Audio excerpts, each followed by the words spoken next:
సామెతల గ్రంథం 10వ అధ్యాయం మొదటి వచనం నుంచి 24 వచనాలు చదువుతున్నాను. అన్నీ వివరించను, కానీ ఒక ఆలోచన విధానంలో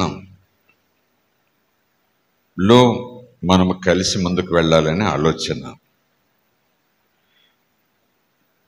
10వ అధ్యాయం సొలొమోను చెప్పిన సామెతలు, మొదటి వచనం నుంచి. జ్ఞానము గల కుమారుడు తండ్రిని సంతోషపరచును,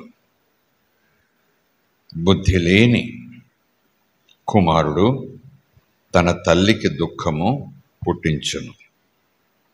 భక్తిహీనుల ధనము వారికి లాభకరము కాదు, నీతి మరణము నుండి రక్షించును.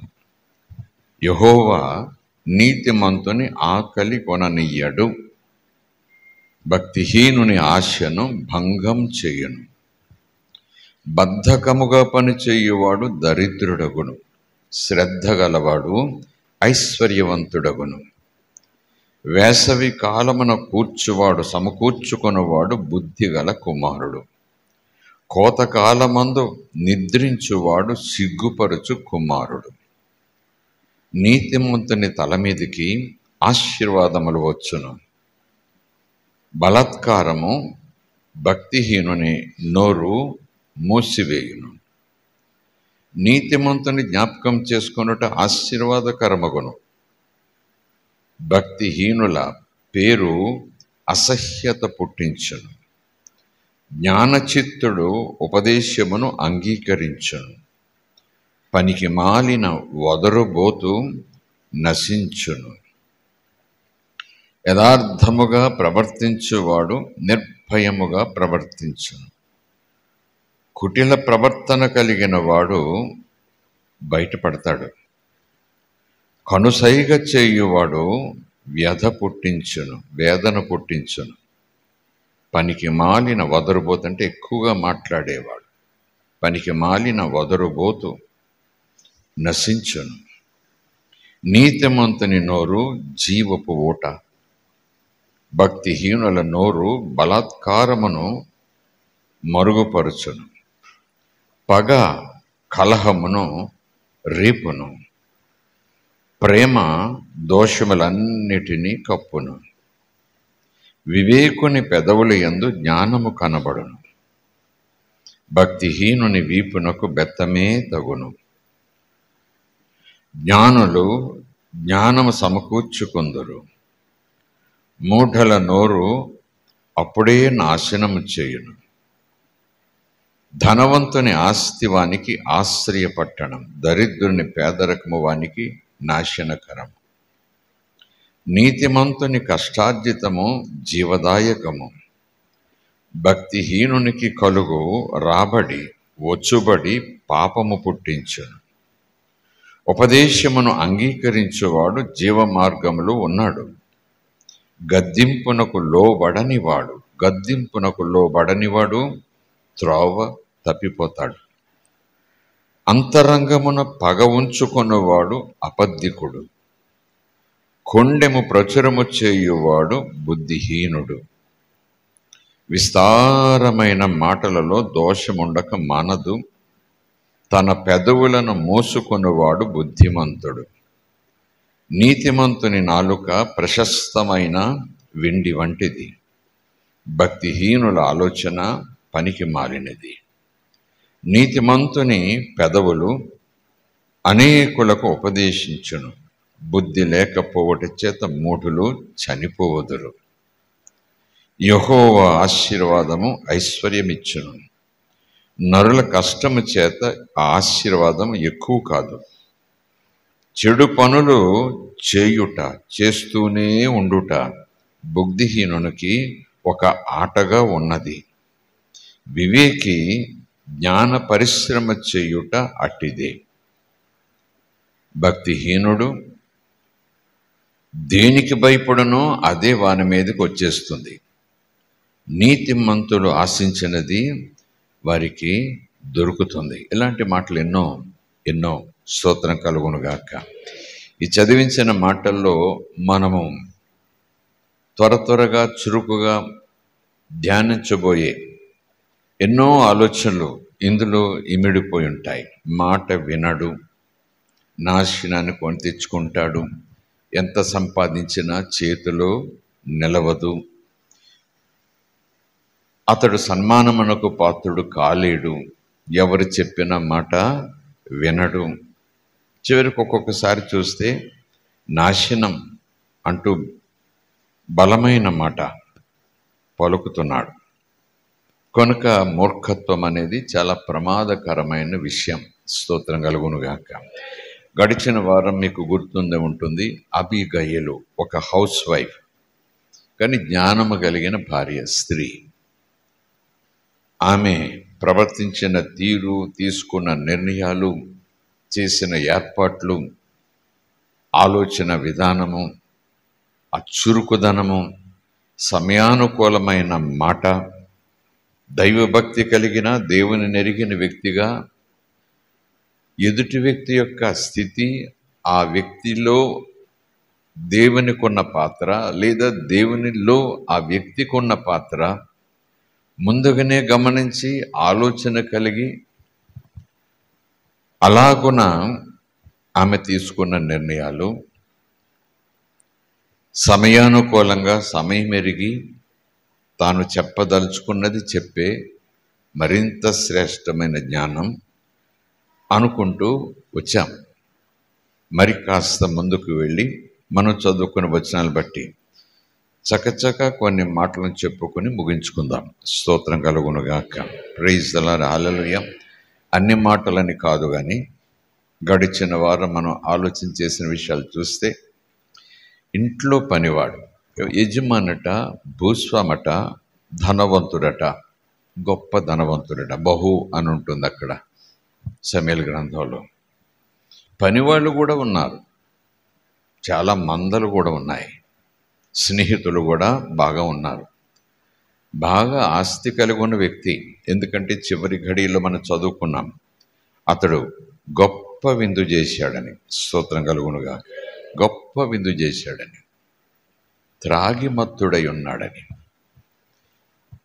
ఆ విధానాలన్నీ మనం చెప్పుకుంటూ వచ్చాం. పనివాడి దృష్టిలో ఎంత చులకన, ఎదుటిగా అయ్యగారు అంటాడు కానీ వెనకాల మాత్రం బుద్ధిహీనుడు. యజమానురాల దగ్గరే మాట చెప్పాడంటే ఆ యజమాని యొక్క మూఢత్వం ఎంత స్థితితో చూసుకోవచ్చు మనం. ఎవరు ఏదో అంటున్నారని మనం అనుకోవటం కాదు, ముందు మనం ఎలాగుంటున్నామో చూసుకోవాలి. స్తోత్రం కలుగునుగాక. వారు నిజంగా మనలో లోటును, లోపాన్ని చూసి అంటే మనం దాన్ని స్వీకరించాలి. ఆ లోపాన్ని సరిచేసుకోవటానికి ఇష్టపడాలి. దాన్ని కప్పు పెట్టుకుని లేనట్టుగా మనం పెడితే అది మనకే గాయం అవుతుంది, కానీ ఎదుటివాడికి గాయం చేయదు. స్తోత్రం కలుగునుగాక. కానీ మనలో లేని లోపాన్ని ఉన్నట్టుగా చెప్తే దానికి దేవుడు ఏమంటాడు? పరలోకంలో బహుమానం, సైలెంట్గా ఉండు, అవసరమైతే సమాధానంగా క్లారిటీ ఇవ్వు, అసలు విషయం ఏంటో చెప్పు, అంతే. ఆ తర్వాత కూడా వాళ్ళు ఇంకా అదే విషయం మీద మాట్లాడుతుంటే యు బెటర్ కీప్ క్వైట్, ఆ సంగతి నేను చూసుకుంటానంటాడు యేసయ్య. స్తోత్రం కలుగునుగాక. Praise the Lord. దేవునికి స్తోత్రం. మనం చదువుకున్న మాటల్లో కొండెములనే మాట వచ్చిందా లేదా చెప్పండి. మూర్ఖుడు కొండెములను స్ప్రెడ్ చేస్తాడు. ఎవరైనా కొండెములు చెప్పటానికి చెవి యొగ్గుతాడు. ఆ కొండెములు వినటయందు ఆనందిస్తాడు. ఆ కొండెముల ద్వారా తన భవిష్యత్తును పాడు చేసుకుంటాడు. ఇన్ని రకాల లోపాలు ఉంటాయి. కొండెములు అంటే చెప్పండి, చాడీలు అనండి, లేకపోతే వెనక బురద జల్లటం అనండి, ఏమైనా వస్తాయి. అలాగున ఒక పనివాడు యజమాని మూర్ఖుడు అని భార్య దగ్గర అంటున్నాడు. ఆమె కోపపడినట్టుగా లేదు, కానీ మనసులో బాధపడి ఉంటుంది.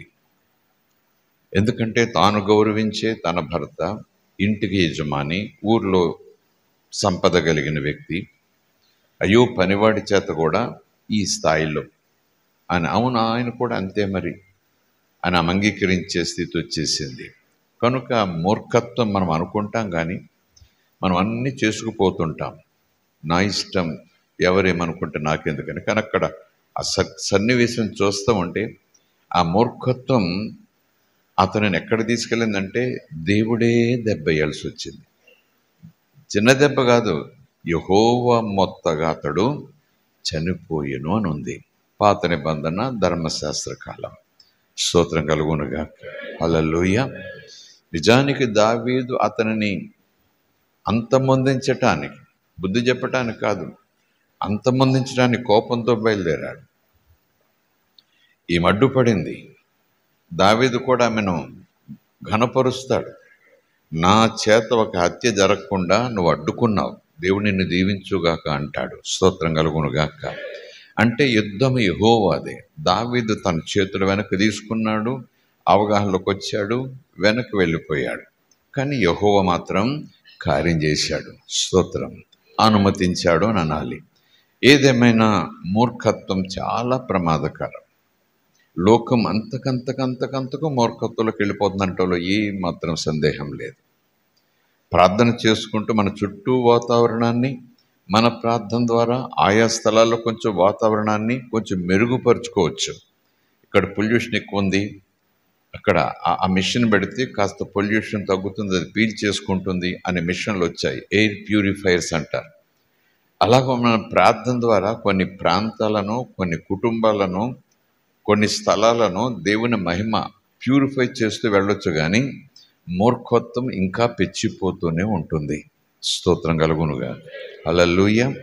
కనుక ఈ మూర్ఖత్వం విషయంలో మనం మెలకువగా లేకపోతే, చురుకుదనాన్ని కొని తెచ్చుకోకపోతే, దేవుని విషయంలో చురుకుదనాన్ని కొని తెచ్చుకోకపోతే చాలా నష్టాలు, కష్టాలు, అవమానాలు వచ్చే పరిస్థితి ఉందని దేవుడే ప్రకటిస్తున్నాడు. ఒకవేళ దేవుని మాటను కాదంటూ ఆ స్థాయికి మనం వెళితే దేవుని కన్నా జ్ఞానవంతులం కాదని మనకు బాగా తెలుసు కదండి. దేవుని కన్నా జ్ఞానవంతులమా మనం? కానే కాదు.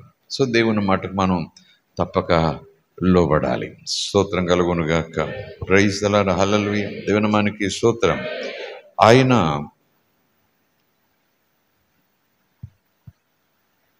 భార్య ఇంటికి వచ్చేటప్పటికి స్నేహితులతో కలిసి బాగా విందు చేసుకున్నాడు. 35, 36, 37 వచనాలు అవి చూసుకుంటూ ప్రభు బల్ల ఆరాధన గనక వేగిరమే దాన్ని కాన్షియస్ చేసేసాను. బాగా సమకూర్చి దగ్గర తీసుకొచ్చాను, పిండి కొద్ది రొట్టె అన్నట్టుగా. అతడు రాజు కాదు, అతనికి రాజ్యము లేదు. ఎందుకంటే రాజులు విందు చేసినట్లు అంటే ఎవరినో పోలి తానుండాలని అని ఆ తాత్పర్యంతో మనం వాక్యాన్ని ధ్యానం చేశాం. ఎవరినో పోలి మనం ఉండాలని ఎప్పుడు కూడా ఏం చేయకూడదు. ఒకటి, నన్ను ఎలా దేవుడు ఉండాలనుకుంటున్నాడో అలా ఉంటాను, లేదా దేవుడు నన్ను ఎలా చేయాలనుకుంటున్నాడో ఆ పోలికలో నేను మలచబడతాను. అంతే మన లెవెలు, మన స్థాయి. ఈ మాటను విని విడిచిపెట్టినా మళ్ళీ ఎప్పటిలాగానే మన ద్వారంలో మనం వెళ్ళిపోయినా దేవుణ్ణి శోధించిన వారం అవుతాం. నిజంగా స్తోత్రం కలుగునుగాక. అబీగయీలు తిరిగి నాబాలునొద్దకు రాగా రాజులు విందు చేసినట్లు అని ఎందుకు అంత ప్రత్యేకంగా ప్రభు పరిశుద్ధాత్మ రాయించాడు? ధనవంతులు విందు చేసినట్లు, భూస్వాములు విందు చేసినట్లు, బాగా సంపద కలిగిన వారు విందు చేసినట్లు అని వ్రాయించవచ్చుగా. బహుధనవంతుడు అని వ్రాయించిన దేవుడు బహుభాగ్యవంతుడు అని వ్రాయించిన పరిశుద్ధాత్ముడు. సో భాగ్యవంతుని వలె విందు చేయించాడు, భాగ్యవంతుడు గనుక చాలా విందు చేశాడు అని రాస్తే ఇక మనం దాని గురించి ఆలోచన లేదు, తర్వాత వచనంలోకి వెళ్ళిపోదాం. రాజులు విందు చేసినట్లు అని వ్రాయించాడంటే వెంటనే దీంట్లోంచి నేనేదో పాఠం నేర్చుకోవాలి. అతని స్థాయి అది, కానీ మరొక స్థాయిలో తాను ఉండాలని ప్రయత్నం. అది మూర్ఖుడు చేసే పని అని అర్థం. నాబాలు అంటే మూర్ఖుడు, పేరుకు తగినట్టు మొండి బండ మూర్ఖుడు. పేరుకు తగినటువంటి వాడే నా భర్త అని కూడా ఈమె దావీదుతో చెప్పింది. స్తోత్రం కలుగునుగాక. హల్లెలూయా. మనకు అమ్మ నాన్నలు ఎంత మంచి పేరు, ఎంత అందమైన పేర్లు పెట్టినా మన నడవడికని బట్టి, మన ప్రవర్తన తీరును బట్టి ఇరుగు పొరుగు, స్కూల్లో టీచరు, బంధువులు కూడా కొన్ని క్రొత్త టైటిల్స్ ఇస్తాడు. బుద్ధిహీనుడు, మూర్ఖుడు, రకరకాల టైటిల్స్, వెర్రోడు, మాట వినడు, ఇలాగా. వాళ్ళు అంటున్నారంటే ఊరుకునే అంటారా చెప్పండి? ఊరుకునే అనేవాడు అపవాది. కానీ ఉన్నమాట అంటాం జ్ఞానం. స్తోత్రం కలుగునుగాక. Praise the Lord. తిరిగి నాబాలు వద్దకు రాగా రాజులు విందు చేసినట్టు అతడు ఇంటిలో విందు చేసి త్రాగుచు బహుగా సంతోషించుచు మత్తుగా ఉండెను. కనుక తెల్లవారి వరకు ఆమె అతనితో కొద్ది మాటలు కానీ గొప్ప మాటలు కానీ ఏమీ చెప్పక ఊరకుండెను. ఆ ముందు జరిగిన సెటప్ ఏమీ కూడా ఇతనికి చెప్పలేదు. నేను అనుకుంటున్నాను ఒకవేళ పనివాడు చెప్పినా వినడు. పనివానిలో పెద్ద హోదాలో ఉన్న పనివాడు చెప్పినా వినడు. ఒకవేళ భార్య చెప్పినా వింటాడో లేదో కూడా తెలియదు. అంత మూర్ఖుడన్నమాట. కనుక పనివారు కూడా ఆయనకు చెప్పటం మానేసి అమ్మగారికి చెప్పారు. స్తోత్రం కలుగునుగాక. హల్లెలూయా. ఆయన మాట వినడు, వినిపించుకోడు. నువ్వేంటి నాకు చెప్పేది అంటాడు. మూఢుల లక్షణం అది. నువ్వేంటి నాకు చెప్పేదనే మాట మన నోటంటే రాకూడదు. ఒక్క మాట చెప్పనివ్వాలి. ఆ తర్వాత సరే అనాలి, స్వపరీక్ష చేసుకోవాలి. అందులో ఉన్న పాజిటివ్ నెగిటివ్ని బట్టి సరి చేసుకునే వాటి ఉంటే అలాగా నేను ఎలాగ ఉంటున్నాను అనమాట అని సరి చేసుకోవాలి. లేదా చాలా చెప్తారు అనుకుంటే అది లోక సంబంధంగా దైనందిక జీవితంలో పక్కకు నెట్టేసేదే కావచ్చు, కానీ ఆధ్యాత్మిక జీవితం ఎక్కడో చోట అది దెబ్బకొడుతుంది, ఆ మూర్ఖత్వం. కనుక ప్రార్థన ఎంత చేస్తున్నాము, ఎలా చేస్తున్నాము అనే దానికన్నా ముందు దేవుని మాటగా వినటం మనకు చాలా మంచిది. తెల్లవారుజామున అతనికి తెలియచెప్పగా భయము చేత అతని గుండె పగిలిపోయాను. స్తోత్రం కలుగునుగాక. ఇందాక చదివిన లేఖనాల్లో ఆ మాట కూడా ఉన్నట్టుంది కదా. భక్తిహీనుడు దేనికి భయపడనో అదే వాని మీదకి వస్తుంది, పడగొడుతుంది, లేదా చావులోనికి తీసుకెళ్తుంది అన్నట్టుగా ఈ సమయల గ్రంథంలో అదే జరిగింది. ఉదయమున నాబాలునకు మత్తు తగ్గి ఉన్నప్పుడు అతని భార్య అతనితో సంగతులను ఒకటి కాదు మొత్తం పోసగుచ్చినట్లు అన్నీ చెప్పింది. మామూలుగా పనివాడు వచ్చాడు ఇలాగట అని అలా కాదు. దావీదు ఉద్దేశ్యం, దావీదు కోపం, దావీదు సౌలు దగ్గర ఉన్నప్పుడు జరిగిన విషయాలన్నీ మనసులో పెట్టుకుని, నాబాలైతే మర్చిపోయాడేమో కానీ ఏ దావీదు అనుకుంటున్నావు? గొలియాతును చంపిన దావీదు. ఇజ్రాయేలీలకు అనేక సార్లు జయమును ఒంటి చేత్తో తీసుకొచ్చిన దావీదు. సౌలైతే 1000 మంది 10,000 మందిని దావీదు ఒక్క చేత్తో మట్టు పెట్టాడు. ఆ దావీదు. స్తోత్రం కలుగునుగాక. హల్లెలూయా. దావీదు వచ్చాడు, వెళ్ళాడు, కోప్పడ్డాడు, నేను వెళ్ళి బతిమాలుకున్నానంటే ఈయనెందుకు భయం వస్తుంది? ఎందుకు ఉండాగిపోతుంది చెప్పండి? దావీదు వచ్చాడు, ఇలాగ అన్నాడు, నేను బాబు ఇదిగో పట్టుకెళ్ళండి, కొంచెం కోపం తగ్గించుకోండి అని బతిమాలని వెళ్ళిపోయాడు ఆయన అంటే ఇలాగ స్టన్ అయిపోయి బిగుసుకుపోయి అలా మంచం మీద పడిపోయి ఆ తర్వాత గుండెకి చచ్చిపోయి ప్రసక్తి రాదు కదా. మూర్ఖులు తాము విన్నవి, తాము జ్ఞాపకం చేసుకున్నవి అవన్నీ కూడా తొందరగా మర్చిపోతారు. దావీదు బలం దావీదు కాదు, అది దేవుని బలం. స్తోత్రం కలుగునుగాక. దావీదు కాదు గొలియాతును చంపింది, దేవుడు చంపాడు. దావీదు ముందుకెళ్ళాడు, దావీదుకు దేవుడు బలం ఇచ్చాడు, దేవుడే దావీదుని ఆధారం చేసుకొని గొలియాతును పడగొట్టాడు. కథలుగా ఆ రోజు 1000 మందిని, సౌలు 10,000 మందిని, దావీదు వెనకో ముందో సన్నివేశాలు ఇవన్నీ ఇతని చెవులో పడుండమంటారా? ఆ భూస్వాములు ధనవంతులు చెప్పుకొని ఉండరంటారా? ఏం బలం అండి, ఏం ధైర్యం అండి, చిన్నోడే కానీ అనుకునుండరా? యుద్ధాలకు వెళ్ళినప్పుడు ఏం లేదు, కళ్ళు మూసుకుని కూర్చోవచ్చు, దావీదు గెలుచుకొస్తాడు అని ఆ ఊళ్ళో వాళ్ళు అనుకునుండరా? స్తోత్రం కలుగునుగాక. హల్లెలూయా. అమ్మో, దావీదు చాలా బలవంతుడు అని వాళ్ళతో పాటు మాట కలిపి ఉండొచ్చు, ఇతడు అయి ఉండొచ్చు. ఇవన్నీ సమాచారంలన్నీ మనసులో పెట్టుకున్నాడు. కానీ సమయం వచ్చినప్పుడల్లా కూడా పన్నోళ్ళని అల్లరి చేయటం, వెనక్కి పంపించడం. ఎవరా దావీదు అన్నాడు అంతే. ఎప్పుడు? దావీదు పంపిన వారు నాబాల దగ్గరకు వచ్చి, ఇదిగో మీకు సహాయం ఇలాగ అందించాము, మీ గొర్రెకు కానీ మేకకు కానీ మీ పనివారికి కానీ ఏ కీడు కలగకుండా వాళ్ళు చక్కగా నిద్రపోయారు, మేము మాత్రం నిద్రపోకుండా కావలి కాశాం. కనుక దావీదు ఇలాగున కాస్త ఆహారం, కొంచెం సహాయము అన్నట్టుగా వారు అడిగినప్పుడు ఎంత వెక్కిరించాడో, ఎంత నిందించాడో, ఎన్ని మాటలు అన్నాడు. అక్కడ కొద్ది మాటలతో మూర్ఖుడు వదరబోతుని చదివాం కదండి, 3-4 చోట్ల ఎక్కువ మాట్లాడతాడు.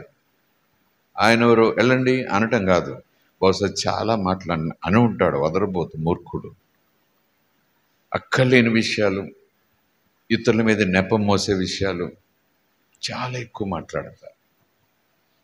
కనుక మరి దావీదంటే ఎవరు?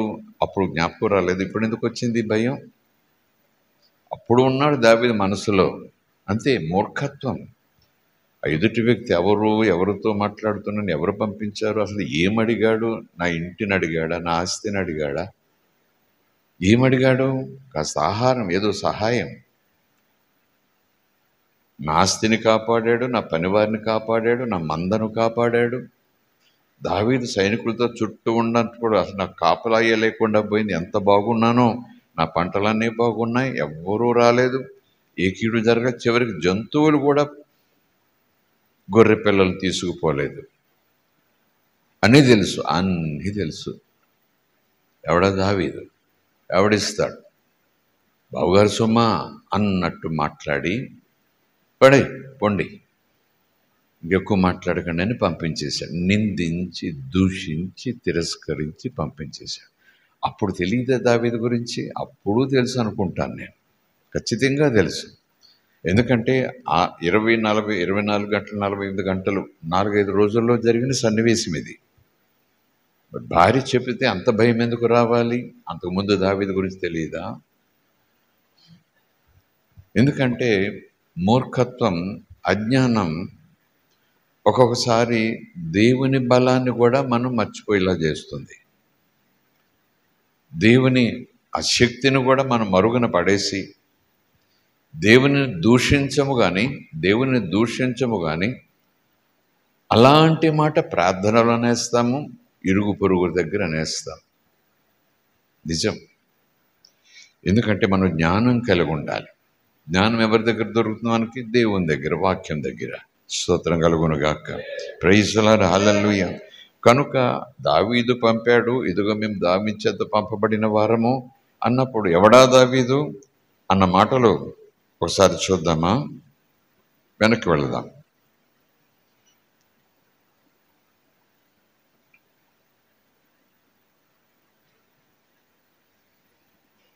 దావీదు 6వ వచనం నుంచి ఇలా చెప్పమంటున్నాడు. మీరు కర్మెలునకు నాబాలు నద్దకు పోయి నా పేరు చెప్పి, చూడండి, నా పేరు చెప్పి, ఆజ్ఞ కాదండి, నేను కాశాడు గనక మా అయ్యగారు చెప్పారు అన్నట్టు కాదట. కుశల ప్రశ్నలు అంటే స్నేహితునిగా, బంధువుగా, ఆదరించేవానిగా, తోడుండేవానిగా, సహాయం చేసేవానిగా కుశల ప్రశ్నలు అడిగి ఆ భాగ్యవంతునితో, దావీదు మాటలు చూడండి, పనివారితో చెప్తున్నాడు, ఆ భాగ్యవంతునితో ఇలా చెప్పండి, నీకును నీ ఇంటికిని నీకు కలిగిన అంతటికిని క్షేమమగునుగాక అని పలికి, అలా మాట్లాడి ఈ వర్తమానం తెలియచెప్పండి. నీ యొద్ద గొర్రెలు బొచ్చు కత్తిరించు వారున్నారను సంగతి నాకు వినబడింది. నీ యొద్ద గొర్రెల బొచ్చు కత్తిరించు పనివారున్నారను సంగతి నాకు వినబడింది. నీ గొర్రె కాపర్లు మా దగ్గరుండగా మేము వారికి ఏ కీడు చేసి ఉండలేదు. వారు కర్మెలలో ఉన్నంత కాలము వారు ఏదియూ పోగొట్టుకొనలేదు. నీ పనివారిని నీవు అడిగిన ఎడల వారు అలాగూ చెప్తారు. నువ్వే కనుక్కో నీ పనోళ్ళని, కాపలా వాళ్ళని, వాళ్ళు ఖచ్చితంగా ఇదే మాట చెప్తారు. కాబట్టి నా పనివారికి దయచూపుము. శుభదినమున మేము వచ్చితిమి కదా, మంచి రోజున మేము వచ్చితిమి కదా. నీకు ఇష్టం వచ్చినట్లు నీకు ఎలా సహాయం చేయాలనుకుంటావు అలాగా నా పనివారికి ఇదిగో వారికి సహాయం చేయి, వారి మీద దయచూపు, నీకు ఇష్టం వచ్చినట్టు నీ దాసులకును నీ కుమారుడైన దావీదులకును ఇమ్ము. ఎంత మాట్లాడు చూడండి, కుశల ప్రశ్నలు. నాబాలు ఎవరైనా బహుధనవంతుడు. దావీదు ఏమంటున్నాడు చూడండి, యెష్షయి కొడుకు దావీదు. దావీదు దేవుని హృదయానుసరుడు నుండి చూసారా, అదే మాటల తీరాలో ఉంటుంది. గొలియాతుతో ఎలా మాట్లాడాలో దావీదుకి బాగా తెలుసు. శత్రురాజులతో ఎలా మాట్లాడాలో దావీదుకి బాగా తెలుసు. తను ప్రేమించేవారితో ఎలా మాట్లాడాలో బాగా తెలుసు. తాను గౌరవించేవారితో ఎలా మాట్లాడాలో దావీదుకి బాగా తెలుసు. స్తోత్రం కలుగునుగాక. నేను అనుకుంటాను దావీదు ఆ స్థలములో, ప్రాంతంలో, మందలో, ఆ ఊరిలో ధనవంతుడని, నాబాలు ధనవంతుడని దావీదు తెలుసు. కేవలం ధనవంతుడని కాదు, ఖచ్చితంగా ఇంట్లో వాళ్ళు పనివాళ్ళు చెప్పుకుంటున్నారంటే దావీదు చెవిలో పడకుండా ఉంటుందా? నాబాలు వచ్చి మూర్ఖుడు, మాట విననివాడు, మొండివాడు, పేరుకు తగ్గట్టు ఖచ్చితంగా దావీదుకి సమాచారం ఉండే ఉంటుంది, చెవిలో పడే ఉంటుంది. నేను అనుకుంటున్నాను సుమా, అయినను దావీదు నాబాలుకి ఇచ్చే గౌరవం. స్తోత్రం. నాబాలు భూమి, నాబాలు పనివారు, నాబాలు మంద, నాబాలు ఇల్లు. నేను వెలుపల వాడిని, రాజునే కావచ్చు, ఇప్పుడు రాజ్యం లేని వాడిని. ఆలోచన చేయండి. What a wonderful heart of Jesus. దావీదు యేసు హృదయం కలిగిన వాడు. యేసు దావీదు హృదయం కలిగిన వాడని యేసుని తగ్గించును కానీ దేవుని హృదయానుసారుడు యేసు, దేవుని హృదయానుసారుడు దావీదు. స్తోత్రం కలుగునుగాక. Praise the lord. హల్లెలూయా. కుశల ప్రశ్నలు అడిగే చివరి మాట నాకు మరీ ఆశ్చర్యకరంగా ఉంది. ఉదయం మీతో చదువుతుంటే, శుభదినమున మేము వచ్చాము, నీకు ఇష్టమైనంత, నీకు ఏది ఇష్టమైతే, ఎంత అయితే ఇష్టం వచ్చినట్లు, నీకు తోచినట్లు నీ దాసులకును. తర్వాత ఒకప్పుడు నేను రాజునైన నాకు అనలేదు. అక్కడ ఏమన్నాడు చూడండి, నీ కుమారుడైన దావీదునకు ఇమ్ము, నీ కుమారునిగా భావించు. ఆ మాట అంటుంటేనే మనం నిజానికి దావీదుకి ఏముంది, వెళ్ళరా పట్టండ్రా, ఇవ్వకపోతే మొట్టి పట్టుకుండ్రా అని చెప్పగలడు. ఈ మాటలన్నీ మనం చదువుతుంటే ప్రభువులు లేని దినాల్లో, ప్రభువుని ఎరుగుని దినాల్లో మన స్థితులను బట్టి, మన స్థాయిని బట్టి చెప్పాలో వద్దో, మన కులాన్ని బట్టి, మన వెనకాలన్న అంగబలాన్ని బట్టి, మనలో ఉన్న మొండితనాన్ని బట్టి, ఎందుకు చేయవు అన్నట్టుగా చాలా చేయించుకొచ్చాం, చాలా సాధించుకొచ్చాం, భయపెట్టు ఇంకోటో చేసి. ఏది రాజుల హోదా లేకపోయినా. కానీ దావీదు రాజే, ఇప్పుడు రాజ్యం లేదు, సైన్యాలు లేవు, కానీ యెహోవా తోడున్నాడు. స్తోత్రం కలుగునుగాక. దేవునామానికి స్తోత్రం. హల్లెలూయా. రాజరికము లేని వారే రాజులుగా అన్నట్టు ఎగిరెగిరి పడుతున్న ఈ చివరి దినాలు, ఆ దినాలు. ఇదిగో నాబాలు కూడా అంతే కదా, అతడు రాజు కాదు కానీ రాజులాగా ఉండాలని ఎగిరిపడి మరి అన్నీ చేస్తాడు. విందు చేశాడు. రాజుల పోలంటే అదే. దావీదు రాజైనా రాజులాగా మాట్లాడలేదు అక్కడ. స్తోత్రం కలుగునుగాక. కనుక దేవుని పిల్లలు అయిన మనం ఈ సన్నివేశాన్ని ధ్యానం చేస్తూ మరి మన తీరు ఎలా ఉండాలి, మనం మాట తీరు ఎలా ఉండాలి. ఇప్పుడు ఇంట్లో వ్యక్తులతో మాట్లాడట్లేదు దావీదు. అమ్మ, నాన్న, అన్న, లేదా తన తోటి స్నేహితులు, బంధువులు, తనతో పాటు యుద్ధం చేసిన వారు కాదు. నాబాలు ధనవంతుడు. అతని అవసరం దావీదుకు వచ్చింది. ఏదో అవసరం దావీదుకు వచ్చింది. పొరుగువాడే. నా దృష్టిలో దావీదుకు అతడు పొరుగువాడే, అయినా సహాయం చేశాడు. కాపలా గాయమన్నాడు నాబాలు తన మందకు, పనివారికి. ఏం లేదు, దావీదే స్వచ్ఛందంగా తన సైనికులతో తాను జాగ్రత్తగా ఉంటూ, మెలకుగా ఉంటూ, శత్రువు సౌలు పంపిన సైనికుల మీద పడి బంధించకుండా. అసలు బంధించగలరా దావీదుని? అయినా వారు మెలకుగా ఉంటూ ఈ నాబాలు సమీపంగా వాడి తోటలున్నాయో కొండ ప్రాంతాల్లో మందలు మేస్తున్నాయో కానీ మేం బాగుంటే చాలు, మేం కాపలా, వాడికెవడు కాపలా కాస్తాడు, పోనివ్వండిరా బాబు, నక్కొస్తాయి ఏంటి, పులి వస్తాయి ఏంటి అని అనుకోలేదట. వీరి మట్టు వీరి మెలకుగా ఉంటూ పక్క నుంచి ఆ పిల్ల మేక అరుపులు కానీ అరే అరే అంటూ పనివారు కేకలేస్తే కానీ పరుగు పరుగును వెళ్ళి కాపాడి తరిమేసేవారు. స్తోత్రం కలుగునుగాక. అలాగనే వీరు సహాయం చేశారు. సో మనము ఈ మాటను ఒక వెలుగుగా మన ముందుంచుకుని ఒకప్పుడు తెన్నింటి వాసాలు లెక్క పెట్టడం అనే మాటలా జీవించామేమో. జీవించే స్థితి శరీర సంబంధమైన లోకానికి. కానీ క్రైస్తవులు ఎప్పుడు కూడా ఎదుటివారు సహాయం చేయలేని ఉద్దేశంతో సహాయం చేయరట. వారు సహాయం చెయ్యకపోయినా నేను సహాయం చేస్తానని చెయ్యాలట. స్తోత్రం కలుగునుగాక. ఎందుకంటే ఈరోజు నేను ఇస్తే రేపు వాళ్ళు నాకు ఇస్తారు. ఎందుకంటే నేను ఎవరికి ఇస్తానంటే వాళ్ళకి ఇచ్చే స్థాయి ఉంది కాబట్టి రేపు పొద్దున మళ్ళీ వాళ్ళు నాకు ఇస్తారు అనేవాడికి నువ్వు ఇస్తే ఏం గొప్ప అంటాడు యేసుప్రభు. స్తోత్రం కలుగునుగాక.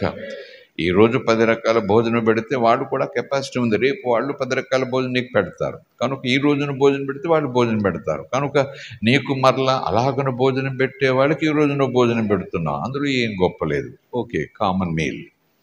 కానీ భోజనం తిరిగి నీకు పెట్టలేని, నిన్ను పిలవలేని స్థాయిలో ఉన్నవాడికి నువ్వు విందు పెడితే అది దేవునికి చాలా సంతోషం. స్తోత్రం కలుగునుగా. హల్లెలూయ.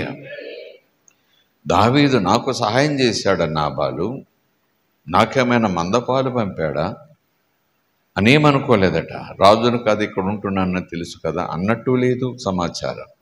కానీ దావీదు మాత్రం బాధ్యత కాకపోయినా తాను ఎలాగునో మెలకువ, సైనికులు శత్రువుల గురించి మెలకువ, దాంతోపాటు పక్కనే హద్దుల్లో సరిహద్దుల్లో ఉన్నారు, కాపాడుతూ వచ్చాడు. ఆ మందలు కాసేవారు కూడా చక్కగా నిద్రపోయేవారట, అంతగా కాచేవాడు దావీదు. స్తోత్రం కలుగునుగాక. హల్లెలూయా. ఆ మాటలే అక్కడ చదువుతున్నాం. చివరికి ఎంత మాట అన్నాడు చూడండి. కాబట్టి నా పనివారికి ఎడల దయచూపుము, శుభదినమున మేము వచ్చేదిమి కదా. అంటే ఊర్లో అపాయకరమైన దినాలు కాదు, యుద్ధ దినాలు కాదు, కరువు దినాలు కాదు అన్నట్టు. శుభదినం అంటే అంత బాగుంది, నువ్వు సుఖం, అందరూ బాగున్నారు, సౌఖ్యంగా ఉన్నారు. ఎందుకంటే ఎదుటివాడు ఇబ్బందులు ఉన్నప్పుడు మన సహాయం అడిగితే కొంచెం అభ్యంతరకరం. ఎదుటివాడు నష్టాల్లో, కష్టాల్లో, తీవ్రమైన ఒత్తిడిలో ఉన్నప్పుడు మనం సహాయం అడిగితే అది కాస్త అభ్యంతరకరంగా ఉండొచ్చు. శుభదినం అంటే అంత బాగున్నారు, స్తోత్రం కలుగునుగాక. నువ్వు కూడా శుభం, నువ్వు కూడా బాగున్నావు అన్నట్టు. శుభదినమున మేము వచ్చేతిమి కదా, నీకు ఇష్టం వచ్చినట్లు నీ దాసులకును నీ కుమారుడైన దావీదు. నీకు ఇష్టం బాబు. నాబాలుని దావీదు అడుక్కోవటం అని అనుకోకండి. సప్ టు యూ, గో హెడ్. ఎంత ఎలాగా సహాయం, డబ్బులు అనుకోకండి. బహుశా ఆహారం కావచ్చు, లేకపోతే చలి కాచుకొనుటకు గొర్రెల బొచ్చు కత్తిరించే పనివారు నీ దగ్గర ఉన్నారట అన్నాడంటే ఆ గొర్రెబొచ్చు తీసిన గొర్రెబొచ్చు ఒక వస్త్రంగా, ఒక కోటుగా, పై వస్త్రంగా నా పనివారికి చలి కాచుకొనుటకు అయి ఉండొచ్చు. సహాయం చెయ్యి, నీకు ఇష్టం వచ్చినట్లు. నీ కుమారుడైన దావీదునకేమో ఎంత కుశలమైన ప్రశ్న. 6వ వచనం. దావీదు పనివారు వచ్చి అతని పేరు చెప్పి దావీదు మాటలన్నిటినీ నాబాలుకు తెలియచేసి కూర్చున్నారట. పనివాళ్ళు వచ్చి నాబాలు దగ్గర కూర్చున్నారు, తెలియచెప్పి ఎదురుగా కూర్చున్నారు. అప్పుడు నాబాలు ఏమంటున్నాడు, దావీదెవడు, యెష్షై కుమారుడెవడు, తమ యజమానులను విడిచి పారిపోయిన దాసులు ఇప్పుడు అనేకులున్నారు, ఇలా పారిపోయిన ఇలాంటి వాళ్ళు చాలా మందిని చూశాను అంటున్నాడు. చూడండి, తన యజమానుల దగ్గర నుంచి పారిపోయిన వాళ్ళని, పని వాళ్ళని చాలా మందిని చూశాను అని విక్కరిస్తున్నాడు. యెష్షై తెలుసు, యెష్షై కొడుకు దావీదని తెలుసు, యజమాని సౌలని తెలుసు, సౌలుడు దావీదని తెలుసు. ఎందుకు పారిపోయిస్తున్నాడు? యజమాని దగ్గర నుంచి పారిపోయినట్టు చంపడానికి ప్రయత్నం చేస్తున్నాడు, సైన్యాన్ని మోహరించేశాడు సౌలు. దావీదు బ్రతకడానికి వీల్లేదు అన్నట్టుగా. నిజానికి యుద్ధం యెహోవాదంటూ గొలియాతును ఎదిరించిన దావీదు సౌలును చంపగలడు. సౌలును చంపలేడని అనగలరు ఇక్కడ ఎవరైనా సరే? అనరు. ఎందుకంటే అభిషిక్తుని మీద చేయి వేసే స్థితి నాకు రాకూడదు, అందుకే పారిపోయాడేమో. స్తోత్రం కలుగును గాక. తానంటూ చేతిలో కత్తి ధరించి మామ నీ అంతు ఎంతకాలం చూడాలి అంటూ తిరగబడితే గొలియాతు ఎంతండి బాబు, సౌలు ఎంతండి బాబు. గొలియాతు ముందు సౌలే గడగడ వణికిపోయిన స్థితి. అలాంటిది సౌలెంత. కానీ దావీదు పారిపోవటానికి గల కారణం ఏంటంటే, ఎదురుగా ఉంటే కత్తి తీయాల్సి వస్తుంది. ఎదురుగా ఉంటే నువ్వు అనేలాగున స్వరక్షణ కోసమైనా కత్తి జులిపించాల్సి వస్తుంది. అభిషేకం మీద నేను కత్తి పెట్టడం ఏంటి? చచ్చిపోవాలి, తాను చచ్చిపోవాలి. కనుక ఆపద నుంచి నేను దూరం వెళ్తాను. దావీదు జ్ఞాని అంటాను. స్తోత్రం కలుగునుగాక. జ్ఞాని అంటాను. తనకు కీడు కలుగుతుండగా ఎదిరించే సత్తా ఉన్నా, జయించే సత్తా ఉన్నా, దేవుని బలము తనకున్న, అభిషేకం సౌలు మించి పక్కకు పోయింది అని దావీదుకు తెలిసిన, స్తోత్రం కలుగునుగాక, సౌలుకేదో బలమున్నట్టుగా తనేదో బలహీనుడుగా పారిపోయాడు, అడవులంట పోయాడు, యెహోవాను కాపరిని పాటలు పాడాడు అంటూ దావీదు పిరుకోడుగా జమ కట్టొద్దు. No no no no. దావీదు పారిపోవడానికి కారణం ఏంటంటే సైన్యాలు చూసి కాదు, లేదా సౌలు ఖండబలం చూసి అసలే కాదు, లేదా సౌలు యొక్క ఆ ఖడ్గ నైపుణ్యం అసలే కాదు. నిజానికి సౌలు అంతటి వాడైతే సౌలే వెళ్ళేవాడు గొలియాతుని చంపటానికి. దావీదుని పిలుచుకుని నా కోటు వేసుకో, నా శిరస్త్రాణం పెట్టుకో, నా చెప్పులు వేసుకో, నా కత్తి పెట్టుకో, ఇవన్నీ ఎందుకంటాడు సౌలు గారు? మరి దావీదు చంపగలిగి, దావీదు జయించగలిగి, ఆఫ్టర్ ఆల్ 24 గంటలు కూడా పట్టదు, గొలియాతునే లేపేశాడు. కానీ దావీదు పారిపోవడానికి కారణం ఏంటంటే, ఎదురుగా ఉంటే స్వరక్షణ కోసమైనా కత్తి తీయాల్సి ఉంటుంది, కత్తి జుడిపించాల్సి ఉంటుంది. అప్పుడు సౌలును గాయపరచాల్సి ఉంటుంది, సౌలు రక్తం చూడాల్సి ఉంటుంది. తాను సౌలు చచ్చిపోతాడేమో ఆ గాయానికి.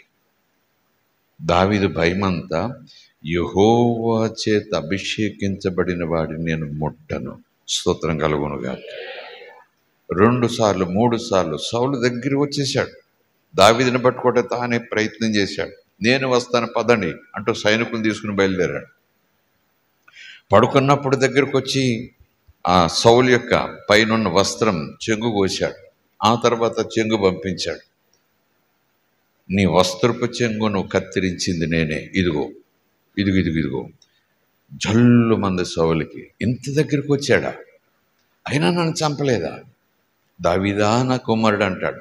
ఎన్నిసార్లు మారు మనసు పొందాడు సౌలు. అలాగా చివరికి ఎన్నిసార్లు చంపటానికి ప్రయత్నం చేసి, అలాగే 2 కాదు 3 మార్లు దావీదు పక్కన, దావీదుకు సైన్యాధిపతిగా అన్నట్టుగా క్లోజ్గా ఉండే సైనికుడు అధిపతి కూడా వచ్చాడు దగ్గరికి. దేవుడి నీ చేతులకు అప్పచెప్పాడు నీ శత్రువుని.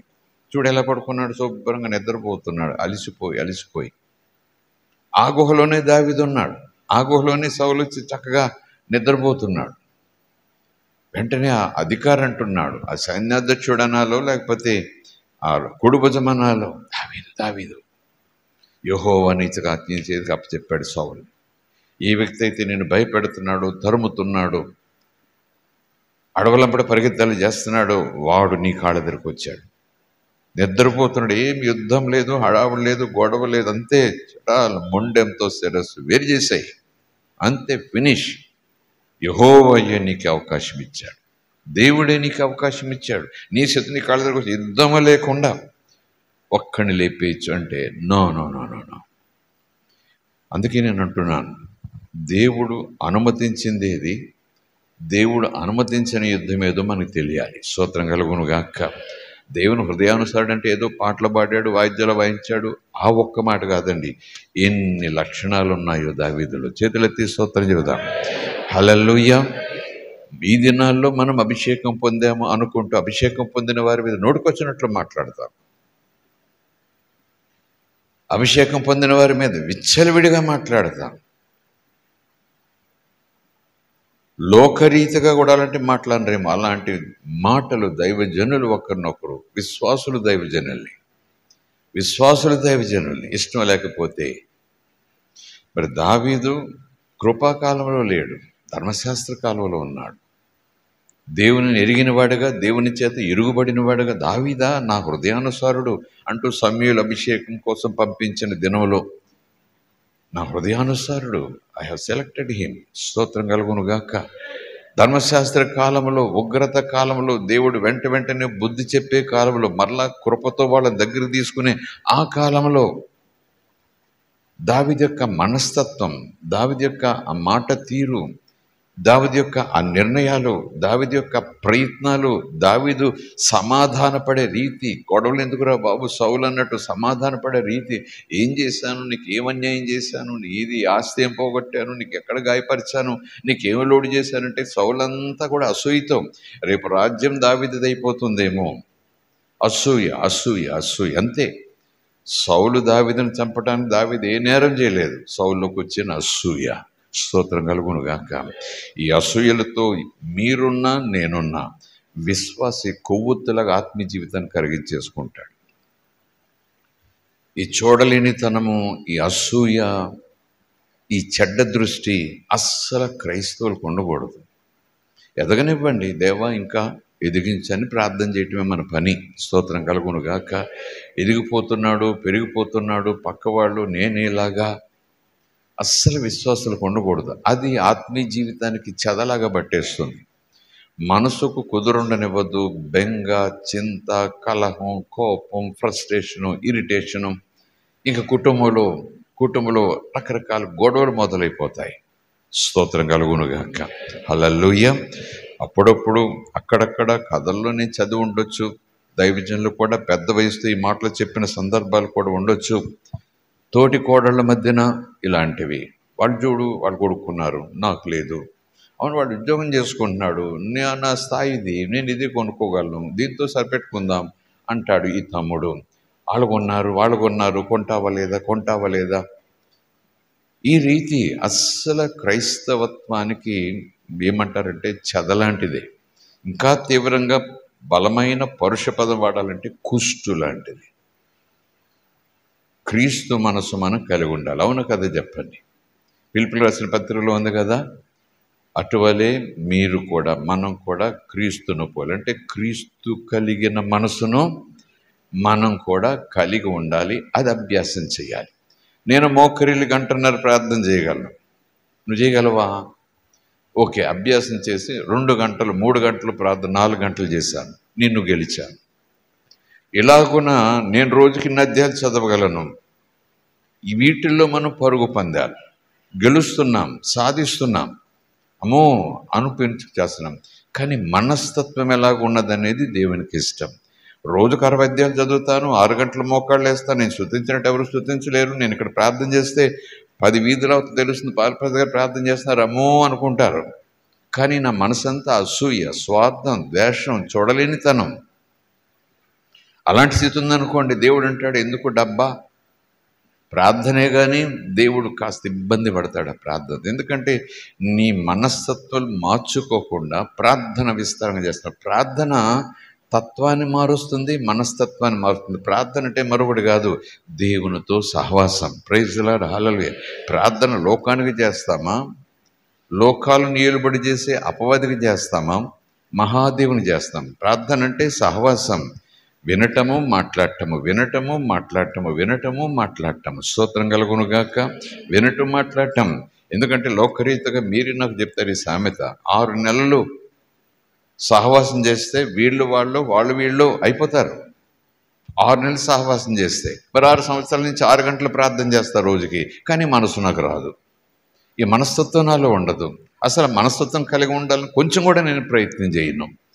మరి ఎందుకు నాకు ఈ క్రైస్తవ్యం? రక్షణ అయితే ఉంది, కానీ ఆ రక్షణ సౌందర్యం ఏది, ఆ రక్షణ కళ ఏది, ఆ రక్షణ సువాసన ఏది? స్తోత్రం కలుగునుగాక. వెలుగైతే కలుగున్నాను కానీ ప్రకాశమేది అన్నట్టు. నేను మీలోకి వచ్చాను, మిమ్మల్ని వెలిగించాను, మిమ్మల్ని వెలుగు సంబంధాలుగా చేశాను, మిమ్మల్ని కూడా వెలిగించే వెలుగు అయిన జ్యోతులుగా తయారు చేశాను. ఇప్పుడు మీ వెలుగును ఏం చేయాలి? మీరు ప్రకాశింపనివ్వాలి. స్తోత్రం కలుగునుగాక. అంటే క్రీస్తు మనసు మీలోకి రావటానికి ఉపవాస ప్రార్థన చేయాలి. వెండి కోసమా, బంగారం కోసమా? ఆయా సందర్భాల్లో చెప్తున్నాను. కొంతమంది ఇలాంటి భూ సంబంధమైన వెండి, బంగారం, మేడ మిద్దుల కోసం 40 దినాలు 21 రోజులు 3 సార్లు చేశాను, 4 సార్లు చేశాను. ఆరోగ్యాలు పోగొట్టుకుంటూ ఇంట్లో పడుకునే మంచాల కోసమో మరొకటి కోసమో అయ్యయ్యో, దేవుడు అంటున్నాడు నా పిల్లలు అజ్ఞానంతో ఆరోగ్యాలు పాడు చేసుకుంటున్నారు. ఆ ఉపవాసాలు దేవుడు అంగీకరిస్తాడు అనుకుంటున్నారా? వాక్యానుసారం కాదు. స్తోత్రం కలుగును గాక. మేడ కోసం, మిద్దె కోసం, పరుపు కోసం, కాస్త విందు కోసం, భోజనం కోసం నోవే. దేవుడు ఉపవాసం చేయమని ఎక్కడా చెప్పలేదు. దేనికోసం ఉపవాసం చేయాలి, ఎటువంటి వాటి కోసం ఉపవాసం చేయాలి, ఎప్పుడు ఉపవాసం చేయాలి అనేది మర్చిపోతే ఎవరో చెప్పారు నేను ఉపవాసం ఉన్నాను, ఇదిగో దేవుడు వెంటనే నాకు డబుల్ కట్ కొని పెట్టాడు, 40 రోజులు ఉపవాసం చేశాను. ఆ చెప్పిన వ్యక్తి ఎవరో కానీ మూర్ఖుడు. అడుగుడు మీకు ఇవ్వబడును అన్నాడు. మొదట నా రాజ్యాన్ని, నా నీతిని వెతికి ప్రయాణం చెయ్యండి, ఇవన్నీ మీకు వస్తాయి బాబు. తలుపు తట్టి డోర్ డెలివరీ. స్తోత్రం కలుగును గాక. అవసరం చెప్పండి చాలు, 1-2 సార్లు చెప్పండి చాలు. దానికోసం కడుపు కట్టుకుని 20 రోజులు, 21 రోజులు, 40 రోజులు 3 సార్లు చేశాను, అప్పుడు దేవుడు నాకు ఇదిగో ఈ బెడ్ ఇచ్చాడు, మళ్ళీ 40 రోజులు ఉపవాసం చేశాను, ఆ తర్వాత దేవుడు నాకు ఇది ఇచ్చాడు. నేనంటాను వాళ్ళు అజ్ఞానులు.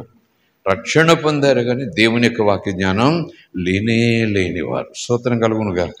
ఎప్పుడైతే అలాగని ఏడుస్తూ సాక్ష్యం చెప్పారు, అదిగో ఇదంతా కూడా 20 రోజులు ఉపవాసం ప్రార్థన చేస్తే ఇదిగో ఈ గదిలో సామాన్ అంతా దేవుడు ఇచ్చాడు, మళ్ళీ 40 రోజులు ఉపవాసం ప్రార్థన చేశాను, ఇదిగో దేవుడి గదిలో సామాన్ అంతా ఇచ్చాడు అని చెప్పిన వాళ్ళను విన్న వాళ్ళు ఏం చేస్తున్నారు, వాళ్ళు మొదలెడతారు రేపటి నుంచి ఉపవాస ప్రార్థనలు. చెప్పనివ్వండి. పరిశుద్ధాత్మను మనం మాట్లాడనిద్దాం. నేనైనా మీరైనా ఆలోచనతో, జ్ఞానంతో దేవుని అనుసరించాలి. స్తోత్రం కలుగును గాక. Praise the lord. హల్లెలూయా. ఖచ్చితంగా వ్యక్తి మూర్ఖురాలంట. అడిగితే ఇచ్చే వాటికి నువ్వు ఉపవాసం ఉంటావు ఎందుకయ్యా బాబు? అడిగితే ఇచ్చే వాటికి నీకు ఎప్పుడు అవసరమో అప్పుడు ఆయన ఇస్తాడు అని యేసు ప్రభు నాకు చెప్పాడు. నాకేంటి మీరు చెప్పలేదా? ఆకాశాల పక్షులు చూడండి, 10 రోజుల తర్వాత వాటికి అవసరమా? ఎప్పుడు అవసరం వాటికి భోజనం? 20 రోజుల తర్వాత అవసరమా? లేదే. ఏ పూటకా పూట వాటి అవసరం.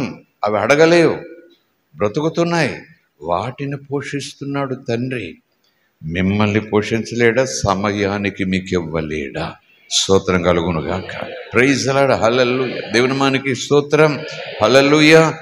సరైన సమయానికి ఇస్తాడు. ఒక ప్రవక్తను పంపించాడు, కరువు వచ్చేసింది. కెరీతు వాగు దగ్గర ఉండవయ్యా బాబు, నువ్వు ఆ వాగు దగ్గర నీళ్ళలో తాగవయ్యా బాబు. మరి భో సంగతి ఏంటని అడగకుండానే చెప్పాడు. నేను ఏర్పాటు చేశా, కాకులు పట్టుకొస్తాయి. వెజ్జా నాన్ వెజ్జా? పగలు వెజ్జు, రాత్రి నాన్ వెజ్ అనుకోండి. కాసేపు వాగు ఎండిపోయింది. ఇంక పక్షులు కూడా ఆహారం పట్టుకురావటం ఆగిపోతుంది. వాగు ఎండిపోయింది. ఇంకేం చేయాలి బాబు నేను అని ఆ ప్రవక్త మనస్సులోనికి ఆలోచన ఇంకా రాకముందే వెంటనే దేవుడు అన్నాడు, ఇక్కడి నుంచి బయలుదేరు, సారేపతి వెళ్ళు, అక్కడి నీ పోషణకు ఏర్పాటు చేశాను. స్తోత్రం కలుగును గాక. అవన్నీ కూడా పాత నిబంధనలు, ధర్మశాస్త్ర కాలంలో మాటలు ఈరోజు జ్ఞాపకం చేసుకుంటున్నామంటే, నేనంటున్నా అలాగున ఒక ప్రవక్తను చక్కగా నడిపిస్తూ పోషిస్తూ వచ్చిన వాడు ఈరోజు నిన్ను అలాగున పోషించలేడా? ఎందుకంటే ఎలీషా కన్నా నీవు దేవుని దృష్టిలో యేసు రక్తం చేత కడగబడిన గొప్పవాడివి. ఏలియా లాంటి కార్యాలు మనం చేయలేకపోవచ్చు, ఎలీషా లాంటి ఆ ప్రవచనం లేకపోతే ఆ శక్తిని మనం ప్రదర్శించలేకపోవచ్చు. కానీ యేసు రక్తం చేత మనం కడగబడ్డాం. దేవుని చేత ఎన్నుకోబడిన ప్రవక్త, దేవుని చేతిలో బలమైన పాత్ర. అమ్మో ఏలియా మామూలుడు కాదు, ఎలీషాను అయ్యయ్యో గురువుని మించిన శిష్యుడు అని చెప్పుకుంటాం. కానీ యేసు నీకు నాకు తెచ్చిపెట్టిన వరం, కృపతో ఇచ్చిన అధికారం, ఆ హోదా ఏంటి? నిన్ను నన్ను ఎలీషాలను ఎవరైతే నడిపించారో ప్రవక్తలుగా తీర్చి, ఆయనకు నువ్వు నేను కొడుకులం కూతుళ్ళం. స్తోత్రం కలుగును గాక. మనం ప్రవక్తలయ్యాక కొడుకులం కూతుళ్ళం కాదు, ముందే మనను కొడుకులుగా కూతుళ్ళుగా చేసుకున్నాం. స్తోత్రం కలుగును గాక. ఈ కోణాన్ని బట్టి చూస్తే శక్తి సంగతి ఎలాగున్నా దేవునితో కలిగిన సంబంధం విషయంలో మనం ఎలీషాల కన్నా గొప్ప కృపా కాలువలో ఉన్నాం, గొప్ప యేసు రక్తం కింద ఉన్నాం, గొప్ప యేసు తోడి వారసులుగా కూడా మనం ఉన్నాం. స్తోత్రం కలుగును గాక. Praise the lord. హల్లెలూయా. అలాగను పోషించిన వాడు పోషించలేడా? ఎనీవే, స్థాయిని బట్టి అంటూ, అసూయ అంటూ, స్వార్థం అంటూ అలా అలా అలా తిరిగి ఇక్కడికి వచ్చాం. కనుక పిల్లలు, యవ్వనస్తులు, చూపు మంచిది. ఎవరైనా కొంచెం ఘనతలో ఉంటే దేవాన్ని దీవించావు, ఇంకా దీవించండి. నేను అనుకుంటాను, ఒక దైవజనుడు చెప్పారు, అది నాకు నచ్చింది.